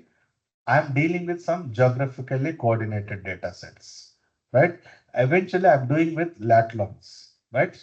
Position, right? That is what your GIS is doing. GIS is a system to design input, store, edit, retrieve, analyze, output the data. I can input some data. Okay, I can input my own coordinates, right? Edit the data. Okay, manipulate or edit or correct. Retrieve the data. I can see what is there on so and so X and Y or so and so lat long. I can retrieve that data and I can analyze the data. Spatial analysis I can do and output the data or present the data. So I can do anything, but specifically reference to the geographical system is what GIS can do. Rapid growth of GIS and its applications in many fields, geography, biology, ecology, forest, archaeology, business, economics, agriculture, water, has resulted in multiple definitions. Of course, in a developed country like India, its usage is still penetrating. But if you see any developed country, for example, US, in one of the introductory points, actually, it was mentioned that I worked as a GIS specialist, where any organization, any public organization, whether it be an irrigation department, whether it be any public sector department, could be a land registration department, or could be transportation department, they use GIS. So without the GIS skills, it's almost hard to be associated with any department, any government department of the developed countries, because they predominantly deal with the GIS data. Okay. So because it is used in multiple domains, okay, it has different definitions. Okay, but in a short, GIS is the collection of computer hardware and software to manage spatially referenced data. So I deal with some hardware and software, actually, the basic output structure or the internal programs or the codes that are related to spatially related data sets. Uniqueness of the GIS lies in linking the spatial features with non-spatial attributes. That's the beauty of the GIS. What that means, this building, I can represent in GIS with, say, suppose 4 corners. Assume it's a rectangular in shape. Corner 1 has lat long, corner 2 has lot long, corner 3 has so and so lat long, corner 4 has so and so lot long. I can represent the spatial coordinates. Not only that, I can also provide the non-spatial information. That means this building, what is the name of this building? How many floors are there? What is the plinth area of this building? Okay, I can give additional non-spatial information also. The beauty is actually GIS will link both. GIS will link both spatial information and also associated non-spatial information. That is the beauty of GIS, very, very powerfulness of the GIS. For example, you open a Google map, okay, you see some point, maybe, right? When you click that one, information will come up, right? So this is so and so building and so on. That's all non-spatial information. What are the position you are looking at is a spatial information because it's some position on the surface of the world. So images derived from different sensors are to be standardized in GIS for performing various representations. For example, GIS considers the data from various sources. It is not only the satellite images that GIS works on. For example, it takes the text data, CSV data, or Excel data. For example, I have my GPS. I collect the data of all the building coordinates and create an Excel format or a text format. I can give that format to GIS so that my building can be represented on the software. Or proximal data, sensors or weather station. My weather station keeps on getting the data, or some sensors are getting some soil mass or another setup. The data can be given to GIS so that it access the data and represents the data. But there's a non-spatial data because it's a weather data. Remote data, which is satellite imageries, satellite image, whatever that is captured, you can give in a GIS software. Raster data, if I take the photographs of some things, I can represent that in the GIS format, or ASCII, binary, JPG, and so on. The great thing is GIS takes different data sources. Only thing is categorized into two, spatial or non-spatial. Spatial means something is represented on the map. Non-spatial means it's not represented on the map, rather it's actually some additional information about those thing which is stored. GIS has many things. One is open source tools like GraphGIS, QGIS, and so on, where actually open source. How many of you are heard of open source softwares for GIS? I think you are being trained, right? QGIS, right? QGIS is the best open source software, right? So QGIS, the good thing is you don't need to pay for the license. You don't need to, right? You can download from the site directly. You just need to have the system supporting that space and other requirements, right? Then what you can do, you can download it, right? And then you can use it. They are public domain, open source. There are also another one, commercial softwares like RGIS, LDAS, and so on. These are all commercial. That means you need to purchase. How many of you are aware of this RGIS? A few. So the point is that each one has their own advantage and disadvantage. For example, QGIS, it's an open source. That means you can right away download and you can start working. You have good amount of, but but applications or tools may not be fully established, I can say. Rather, commercial ones like RGIS and all, you have very good tech support. For example, if you're stuck somewhere, you just call to the guy, say they have some issues and all, so they can set up an online meeting, clear it off. Or if you could not understand something, you can ask them actually to help me with some training kind of a thing and all. Because you purchase from that guy, he has to provide some services too, right? And they also come up with some very nice, very quick, very nice advanced tools or plugins, because that's a commercial one. Rather than just with that, actually, you don't need to define. QJ is also very powerful and can do a good amount of applications, right? But both are the same, either QGIS or ArcGIS. They are GIS platforms. Only thing is, one is an open source, has a relatively less functionalities. One is actually commercial, which has a good functionalities, good tech support, good training material, good things, and so on. Data, what data we use? We go collect the ground data. Mainly ground data could be from topographic sheets. Survey of India topo sheets is where you get the data. I get the data from them and then use them as a ground control points. You get from the geological maps. You go to the Geological Survey of India and then get the geological maps and say, okay, which is lateritic soil, which is actually a granite, which is a representation. You collect your own GPS data, you have your own GPS, and then you go along the river, collect its coordinates, or go along the road, and so on. Field data. Then you also get the point data like weather data, sensor data. You got the aerial data like actually the satellite data, or you can also have the radar data sets. So quality, how accurate the data is, what is the time of collecting the data, what is the scale at which it is being monitored or represented, and what is the completeness is what you need to check when you are actually going with the GIS data. Data can be represented in two forms, mainly vector and raster. Vector and raster, yes. This is actually kind of, 1 second. This is actually kind of a vector representation where you actually have this is actually the real world. It is broken up into individual layers. So layer of land parcels, layer of actually streets, layer of land images, layer of actually the couldn't recall. Elevations, yeah, you're good.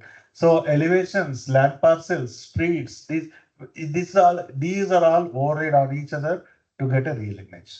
That means what? For example, if I want to get the GIS map of this building, what I need to have?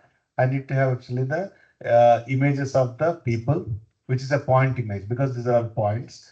Images of actually maybe tables, could be kind of a polygons, right? Or images of the corridors, which could be lines, right? So each unique entity is one specific layer. So combining all those layers, right, will eventually result in this building, right? So you can represent the data in a vector form or in a raster form also. Raster form is nothing but pixels. What your pixels is, but means everything is represented as each sub pixel, so on, so on. This is the beauty of the GIS. That's what we discussed. You have the map and also you have the associated table, non-spatial information. GIS is one, if you select some part, automatically the corresponding non-spatial information is also saved. The point is, whenever you select some information on the table, the corresponding information on the map is also selected, or whenever you selected some information on the map, the corresponding table information is also selected. That means spatial and non-spatial informations are correlated. Okay, that is the beauty of the GIS. GIS has many tools. So what you have done so far in QGIS? Yesterday, what is what you learned? Huh? Georeferencing you have done? Okay. Okay. So you actually access the data and reference the image, right? Okay. So I'm sure you will come across with few of these tools. You can do many things actually. For example, geoprocessing tools are there which perform spatial analysis. For example, you can do search analysis, it can do, okay, search something, okay, find something, or extract something, okay, extract. For example, just take a simple example. India map for quick understanding. India map with all the states, cities, that kind of a representation. Okay, search. Okay, if I hit a search, okay, search cities with population more than 2 lakhs, then it can identify all the cities with population more than 2 lakhs. Same extract.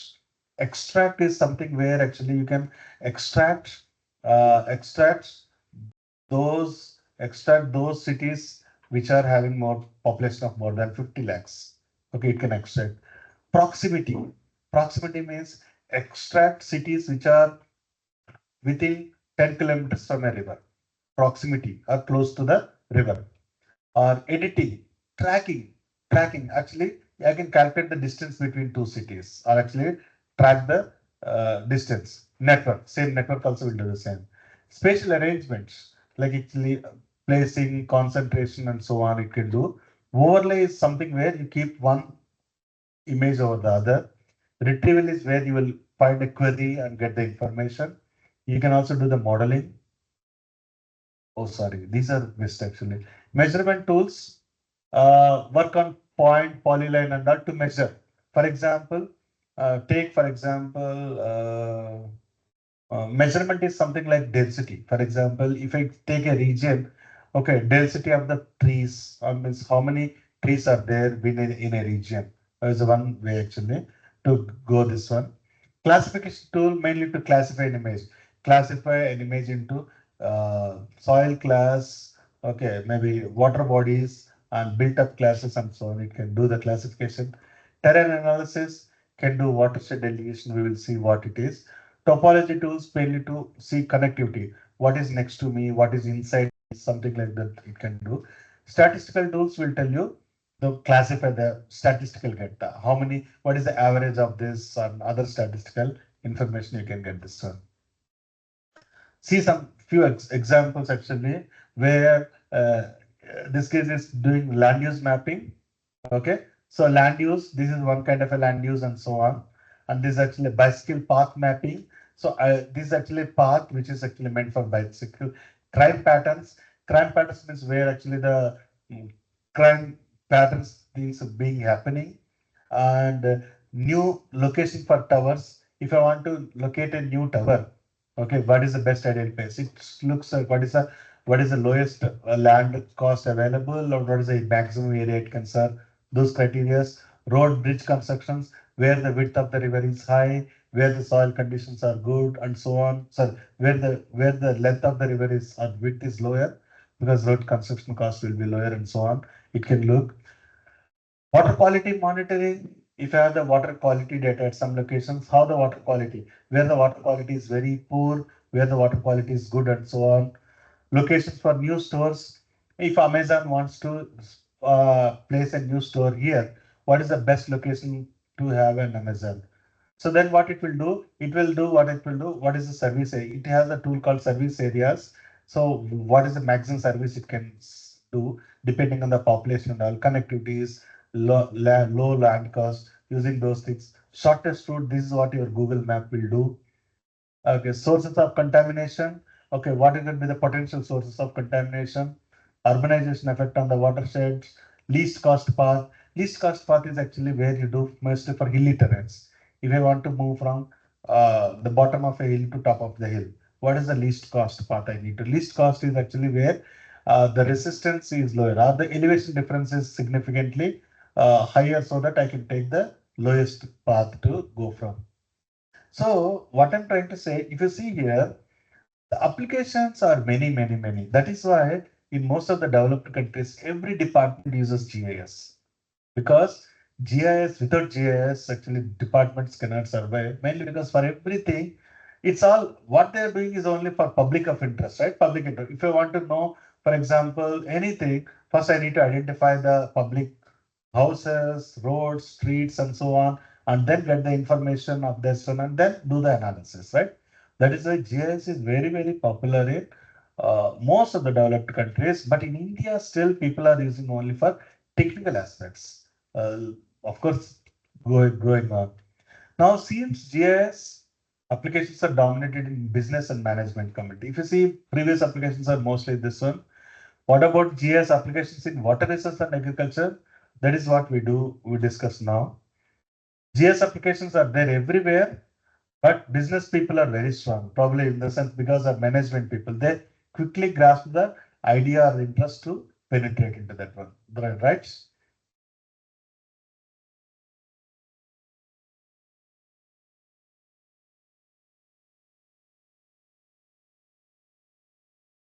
GIS applications are there in water resource and agricultural, so many, many. For example, watershed management, mapping hydrological variables, hydrological modeling, contaminant transport, flood studies, flood management, agriculture, so crop inventory, crop classification, disaster management, and so on and so on. We will discuss a bit more in detail. I will give a 5-minute break and ask for any questions. Sorry, no questions. And you have any doubts or any clarifications required so far? So far, what we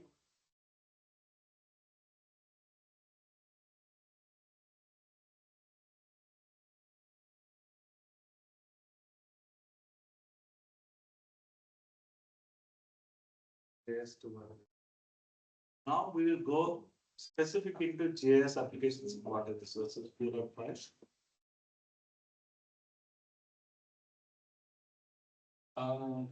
Is that indirectly we are supposed to stop also? Any questions you have? Sir, remote sensing and GIS. Remote sensing and GIS. Capturing the satellite image, processing it and providing for further use. It is up to remote sensing. And utilizing that, deriving some conclusions and the part of GIS. Yes. Loosely, if you want to divide those two, yes. Remote sensing, if a remote sensing person is there, his concentration is mostly onto what are the bands in which I need to get the image. And if I get an image, how to process that image or how to correct that image, how to get actually more processed image. His most of the time, his thought process stops over there because a remote sensing person really doesn't look into other data sources that actually can also go for analysis. But his challenges could be many. For example, what are the specific bands in which I could take the image, right? What are the specific broadbands, narrow bands? Like broadband means visible, NIR, those are all broadbands. If you further cut down, it's narrow bands, right? What could be the way or how to improve the life or how to get much better image, high spatial resolution, temporal resolution, how to get more or how to analyze the reflection characteristics from the target from that image. Those aspects lies with the remote sensing person. GIS is something more like actually a kind of a developer job where for him, satellite data is one of the many data sets he deal with. So he gets the data from the satellite. He also gets the data from maybe irrigation department or municipal department or other departments and so on, public health department, and he collates the data. He tries to keep it in a proper format, and then he starts doing the analysis for the application. So that's a kind of a loose separation between the two. But many a times, probably you understand, but this looks like more like a single component, right? So that's a remote sensing in GIS are generally talked in one sense, actually.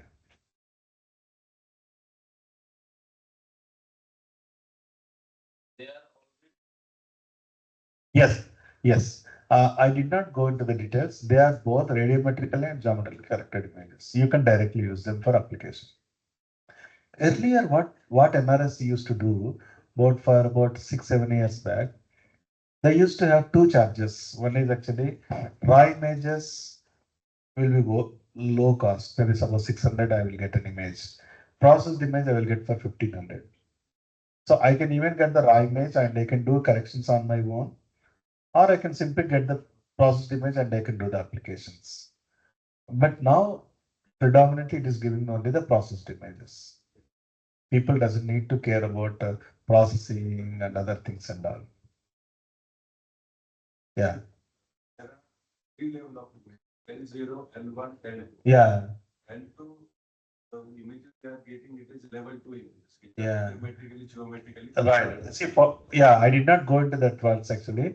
L0 image is actually a very bare raw image obtained from the satellites to the processing station. Okay. They first actually do sequence of corrections. They call L1, L1A, 1B, L2, L2A, L2B, L3, L3A, and L3B, because there are too many corrections that you need to do. For example, correcting for the atmospheric activities and other things and all will come under level 1, and then bare minimum geometric processing is level 1B. So additional things, if you also after rectifying the image, I mean elevations are also you are correcting, then it will be level 3 image. As I said point rightly, mostly L2 images is what they used to give, then you can keep directly working on with them. Thanks. So validation of these interpreted images, how we do it? For that, actually, you need ground control points, as I discussed actually. So ground control points, for example, for anything, you just need to have your own primary data. That means you have to go to the field, collect the data sets, and then you have to come back, and then actually you can cross check.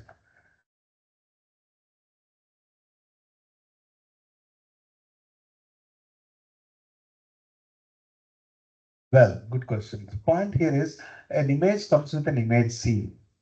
Image scene is something where actually the point is because these are anyway the corrected images, most of the time you can directly use for with your analysis.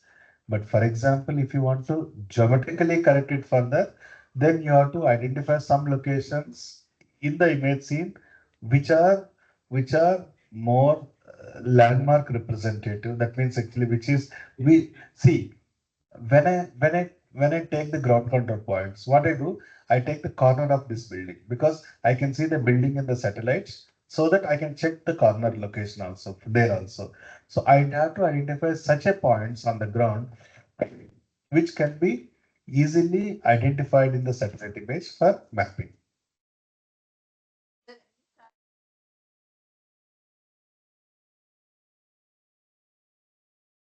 Yes, there are a few. Yes, there are. Yes. So any questions so far?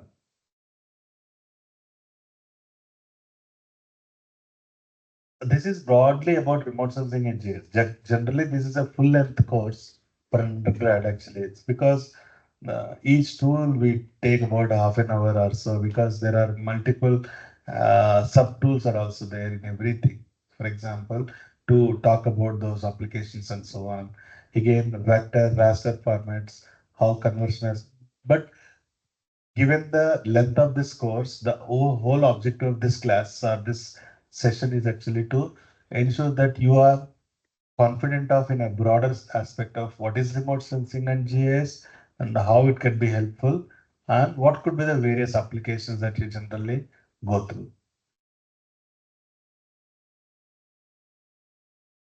Thank you. How many are in a water resources domain here or agriculture domain? Okay, almost half.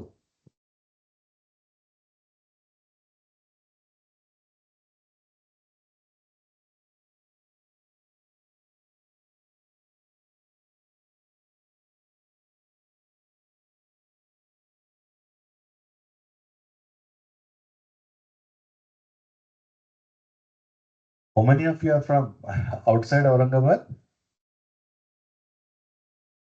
Okay, very few. So everyone is from this place. Great, great. Okay, that means you are directly commuting from your house, right? Or your own place, right? Or your college. Like NRSC, they are conducting training workshop on SAR data and IIT Hyderabad. They are conducting short-term courses. Yeah, we recently conducted a 7-day course actually. Here, my suggestion is you have to be very choosy or picky because my strong suggestion is actually there are two ways of actually. One is actually focused workshops. Focused workshops is something where they specifically choose a topic. For example, SAR applications in agriculture. That's it. So if whether it's a 5-day or a 7-day activity, all the 5-day, 7-day activity focus, all the sessions, trainings, hands-on, everything focuses on very specific theme. What are the SAR data sets we have? What are the satellites that deals with SAR data? For example, Sentinel-1. And what are the tools? Say suppose Snap is a tool to work on this one. And what are the indices from the SAR I need to work on? And then what are the agricultural applications with the SAR? That means they even don't touch upon microwave band. They don't even touch upon the optical band, infrared band, and so on. They don't even touch upon the water applications or other applications. So focused workshops are always better. Focused workshops are always better or advisable if you have very clear understanding of the problem or if you have a very clear background in the domain and then you are really looking for specifically moving, researching into one specific domain. Otherwise, broad range workshops gives a broader outer view or broader view. For example, there may be one session on water applications, there may be one session on agricultural applications, there may be one section on geological applications, one on transportation applications. One could be using SAR data set, one could be using optical data set, one could be using maybe IR data sets, or one could be using RGIS, one could be using QSWAP, QGIS, and so on, right? So broad range workshops are predominantly for those who are really want to get a complete overview of this one, having a very less background or less specific knowledge in the specific domain. So, focused workshop, we recently conducted GIS applications in agriculture domain, but we are not exclusively discussed with SAR dataset. But yes, we conduct once in a while. But IIT Hyderabad has no core remote sensing and GIS specialization. So faculty from water resources, well, we are two who has an interest will keep working with remote sensing. Like other few IITs have a core remote sensing and GIS, so they organize such workshops more frequently. But of course, we just did in 2022, 2 years back actually. So 23, I think July 1st to 7th, 7 days we have done actually. But yes, we will be doing. Keep in mind if you have a specific research topic already working on and all, then focused workshops are very, very advisable. Okay. So 7 days kind of a thing. NRS will be organizing, IARS will be organizing, SAC will be organizing, SAC Ahmedabad, and yeah, IITs also you can actually look into. But if you have a specific problem in mind and specific direction that you are going, always attend the focused workshops rather than a broad range workshops. Now, let us go with the first application, GIS for watershed delineation. Watershed is, of course, is a very, very, very basic entity in water resources. Watershed, what are the other names for watershed? Catchment, basin, good. So drainage basin, right? So catchment, basin, watershed, these are all predominantly the same, right? So what is watershed? What watershed is actually kind of a area. It's an area where the water is completely falling in that one is drained to the outlet, right? In a simple sense. A watershed or a catchment or a basin is an area of land that feeds all the water running under it, draining off into a water body. For example,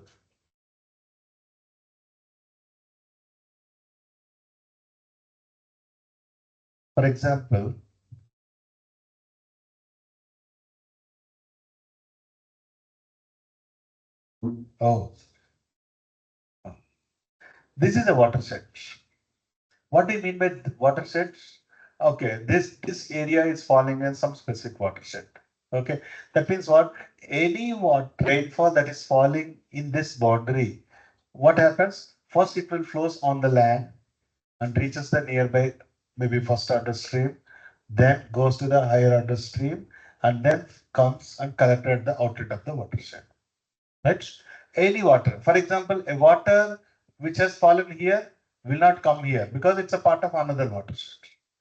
Because it's all drainage area. For example, what is the major river flowing here? Godavari, right? Yeah. So Godavari basin. What is the sub basin of the Godavari?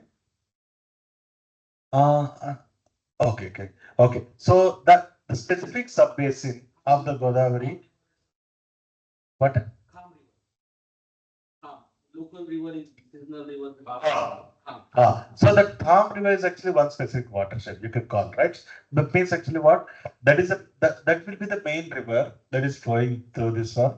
And any water that is actually eventually enters in this region corresponds to and then finally reaches the outlet, right? So outlet is the lowest point of the watershed through which the water leaves the system, right? And it combines other watersheds to form a network of rivers, right? This is one watershed, you have another watershed. So connected, all the watersheds will be a complete Godavari river basin, right?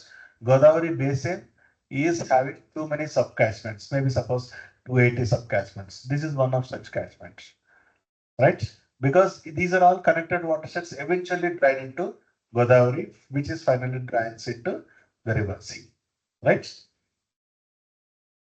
So topography determines where and how water will flow. If you see any water balance, the simplest water balance equation that you will work with this one.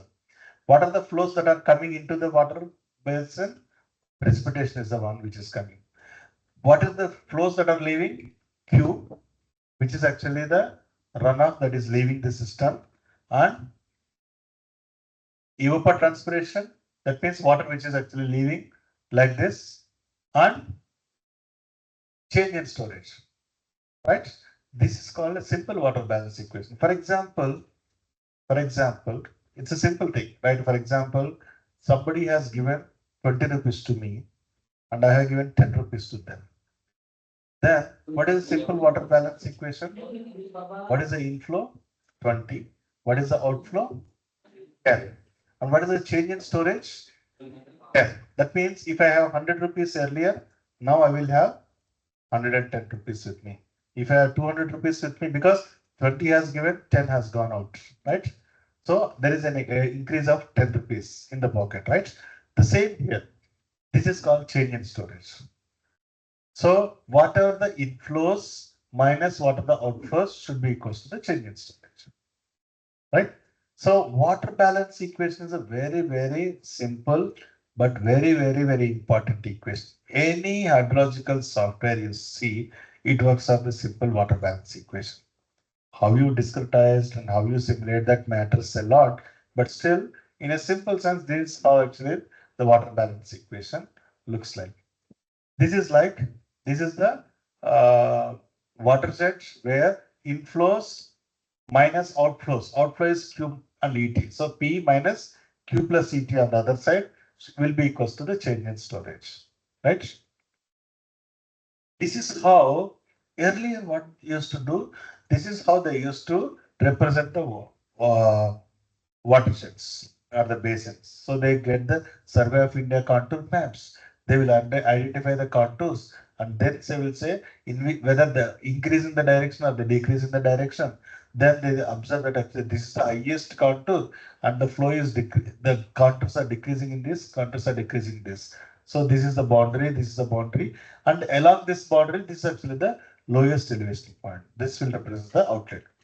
It's a very tedious process in the olden days because you don't have any way to work with representing the basins, right? But what you can do now you can represent using GIS.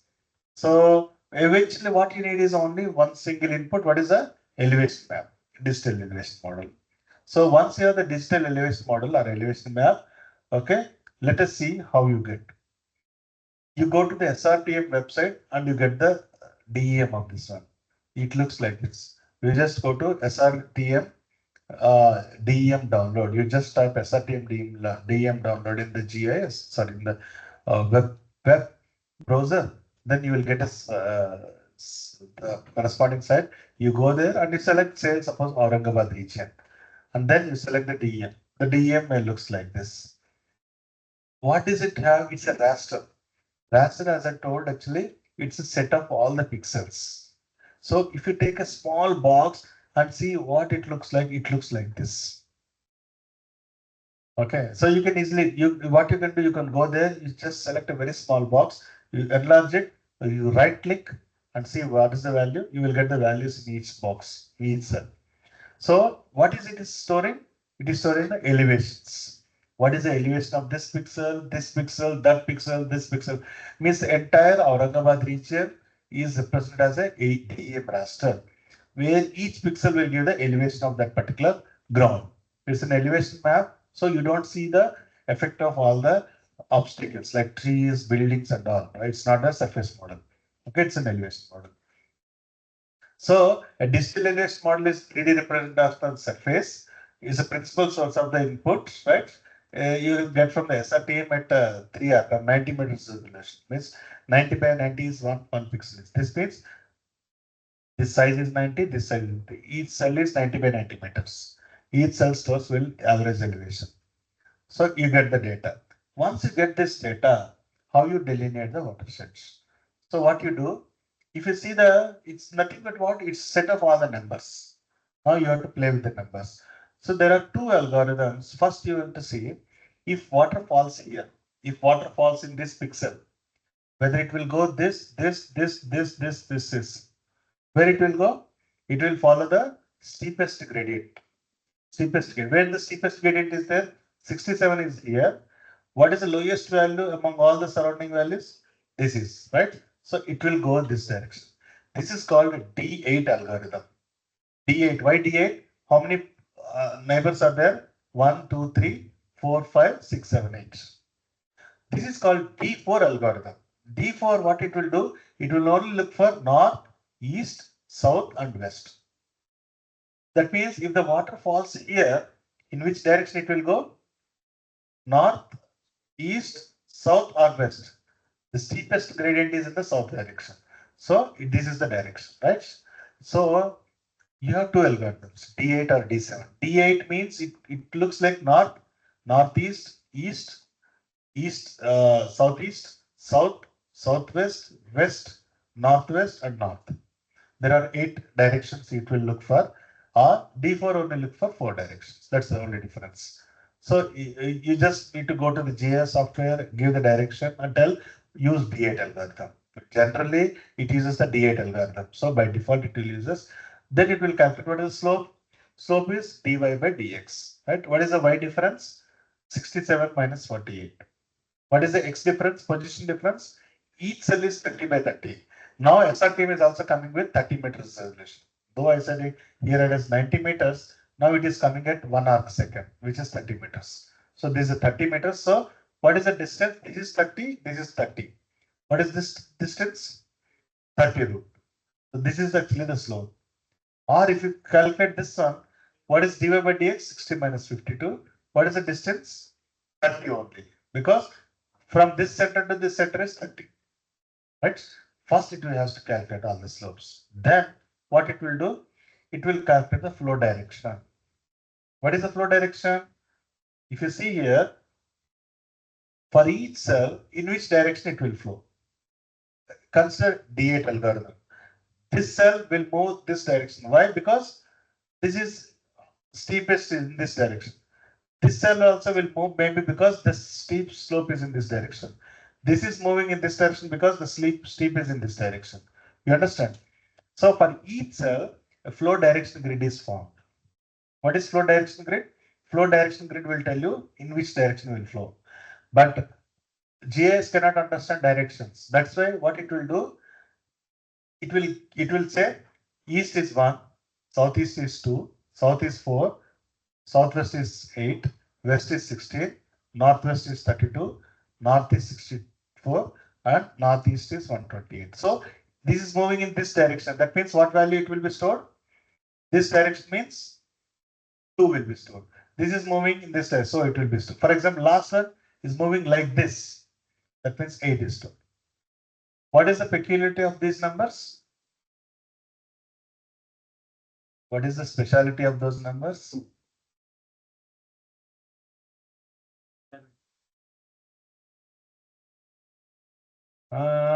Yes, but tell in some other sense.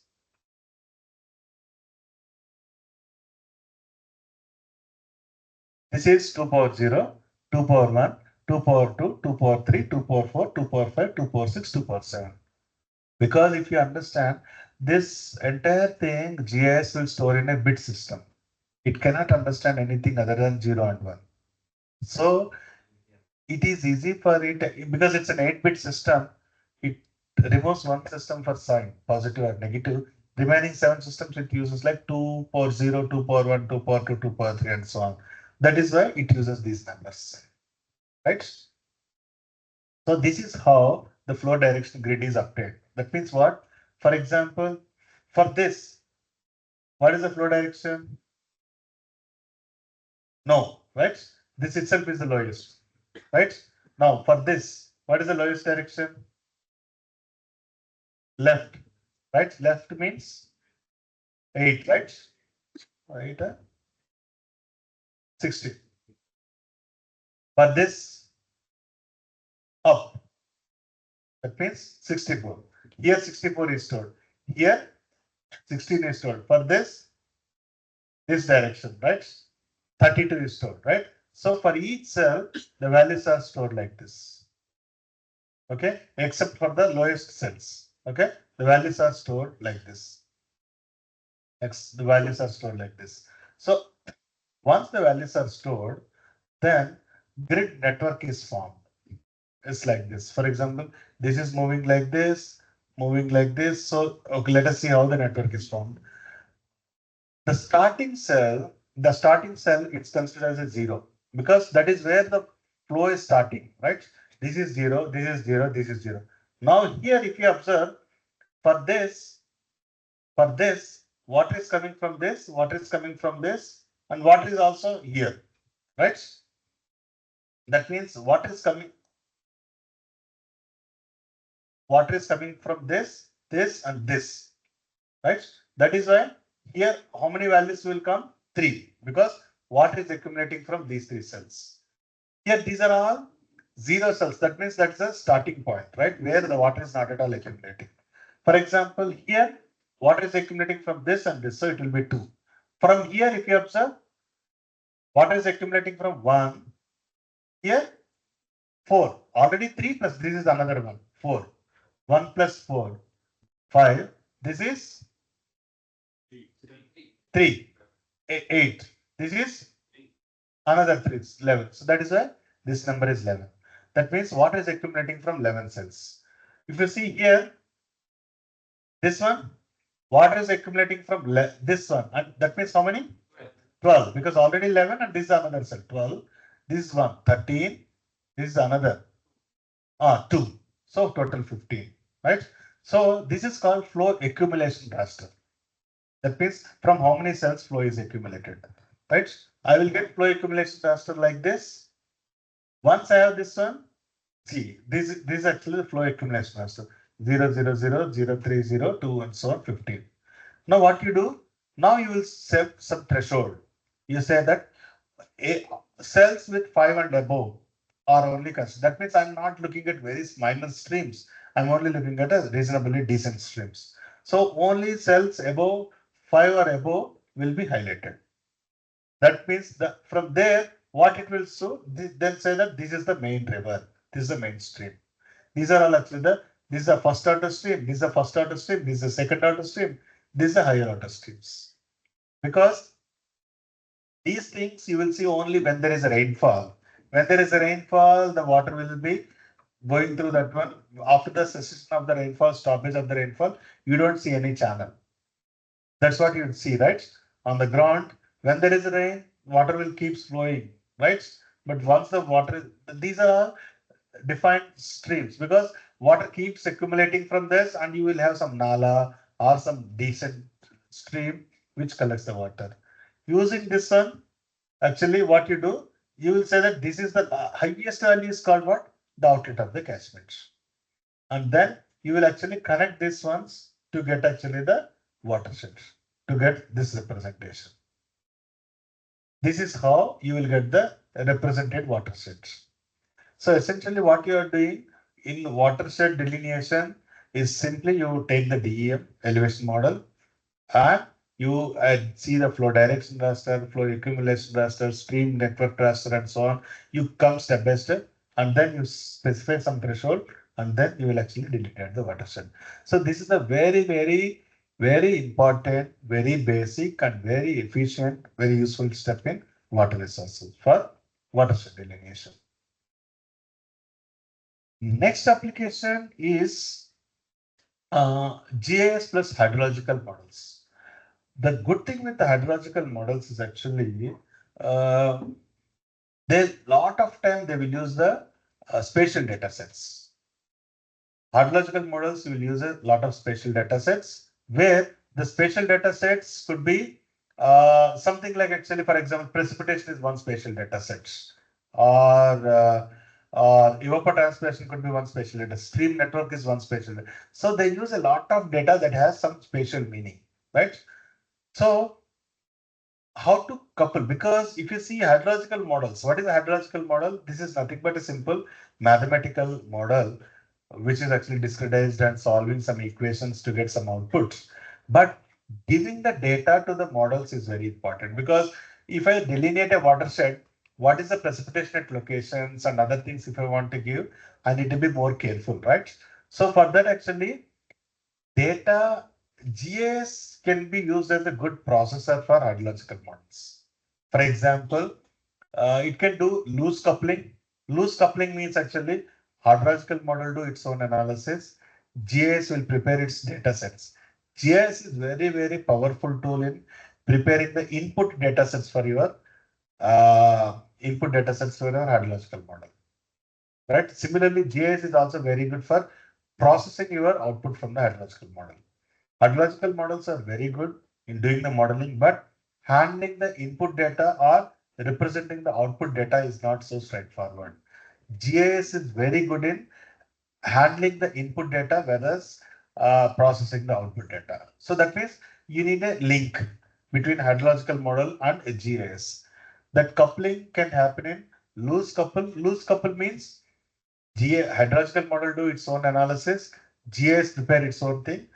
Interpreter has to come and he has to pick the data and send the input to this one, simulate the hydrological model, get the output, and then represent the data again in the GIS to visualize the output. That means an interpreter is required to link the two. Tight coupling is something where interpreter is not required.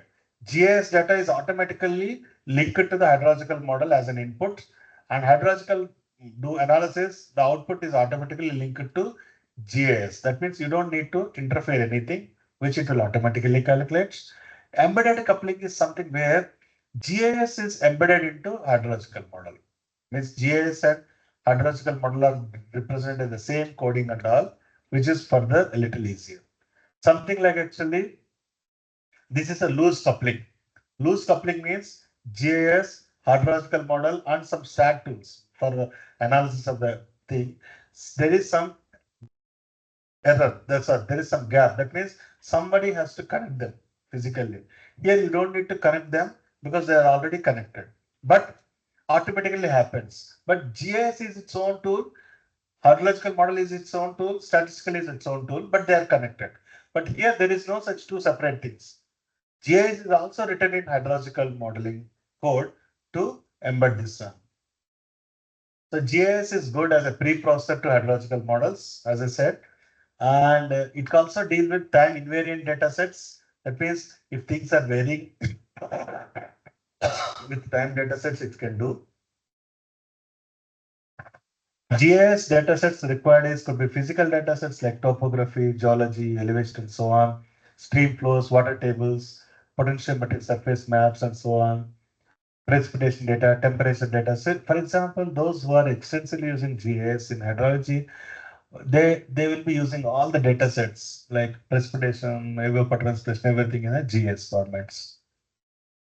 If there is no GIS, you have to input the model's data like this. 0, 0, 0. 0 means inactive, 1 means active. Somewhere you will see ones, many times you see 0. If I need to represent an active boundary, because that is how your hydrological model understands. Or if I want to give the data for wells like this and so on. Very, very cumbersome, very, very difficult. Mainly because you have to deal with such a huge data source if there is no GIS. If there is GIS, you can give the data like this. That means you interactively select some region. This is 1, this is 0, this is this much discharge, this is this much discharge, and so on. So, and also you can see the output like this. What I'm trying to say here is, without GIS also hydrological models can work. The GIS is on, but GIS is facilitating as a very useful interface. Like actually, all the inputs can be processed in a map format and then can be given to the hydrological model. And what are the outputs that you get in a binary format and all can be brought back to GIS and then visualized very nicely. So without GIS, it's almost impossible to imagine the hydrological modeling because you can't give the data so difficultly or so exhaustively like this. Assembly, you can also analyze the data also because it's all the numbers and all, even the mass balance budget and all, it gives the budgets, everything in some numbers. Unless you represent them in bars, charts, kind of a thing and all, you can't do it, right? That's what GIS will do. So GIS will help actually for in representing the networks, because if I want to represent the network without the help of GIS, I need to get the coordinates, I need to get the information, and then I need to process everything, which is a very long listing process. I can provide the land information, stream networks, elevation map, everything using GIS. So GIS is very, very helpful in providing the input data sets so that hydrological models can be very efficiently worked and process the output from the hydrological models for effective representation. Third one is GIS can also work as an interface to this one because hydrological model itself is a little difficult actually to quickly represent unless you are not very strong in that domain. So GIS can also as a graphical interface. So for example, ModFlow is a very famous groundwater modeling software people use for groundwater applications. But without GMS or without groundwater stress or without, for example, visual ModFlow, just working with ModFlow is very, very difficult unless you are a very core groundwater developer. For an application person, okay, an interface is very essential to represent it. For example, RSWAT, once QSWAT. RSWAT is actually RGS extension of SWAT. QSWAT is nothing but QGS extension of SWAT. SWAT is a robust hydrological model people use in India extensively. But SWAT alone you cannot use so easily. It all has too many uh, data sets that you, but RSAT or QSAT will help you to quickly understand how to input the data sets and how to process them and so on. GRASS GIS is another one interface for GIS. GRASS is also an open source tool, actually. And HEC GIS. So HECRAS, HECHMS, you might have heard of for river analysis or flood modeling softwares and all. So this HECHMS and HECRAS, they do a good combinational hydraulic models. But unless they have an interface, it's very difficult for someone to really visualize how the flood inundation is happening and how the velocities are happening and so on. That can be best represented with HEC GIS. Now, the three applications what you have seen actually tells remote sensing and GIS are very good for surface analysis, flood modeling or watershed delineation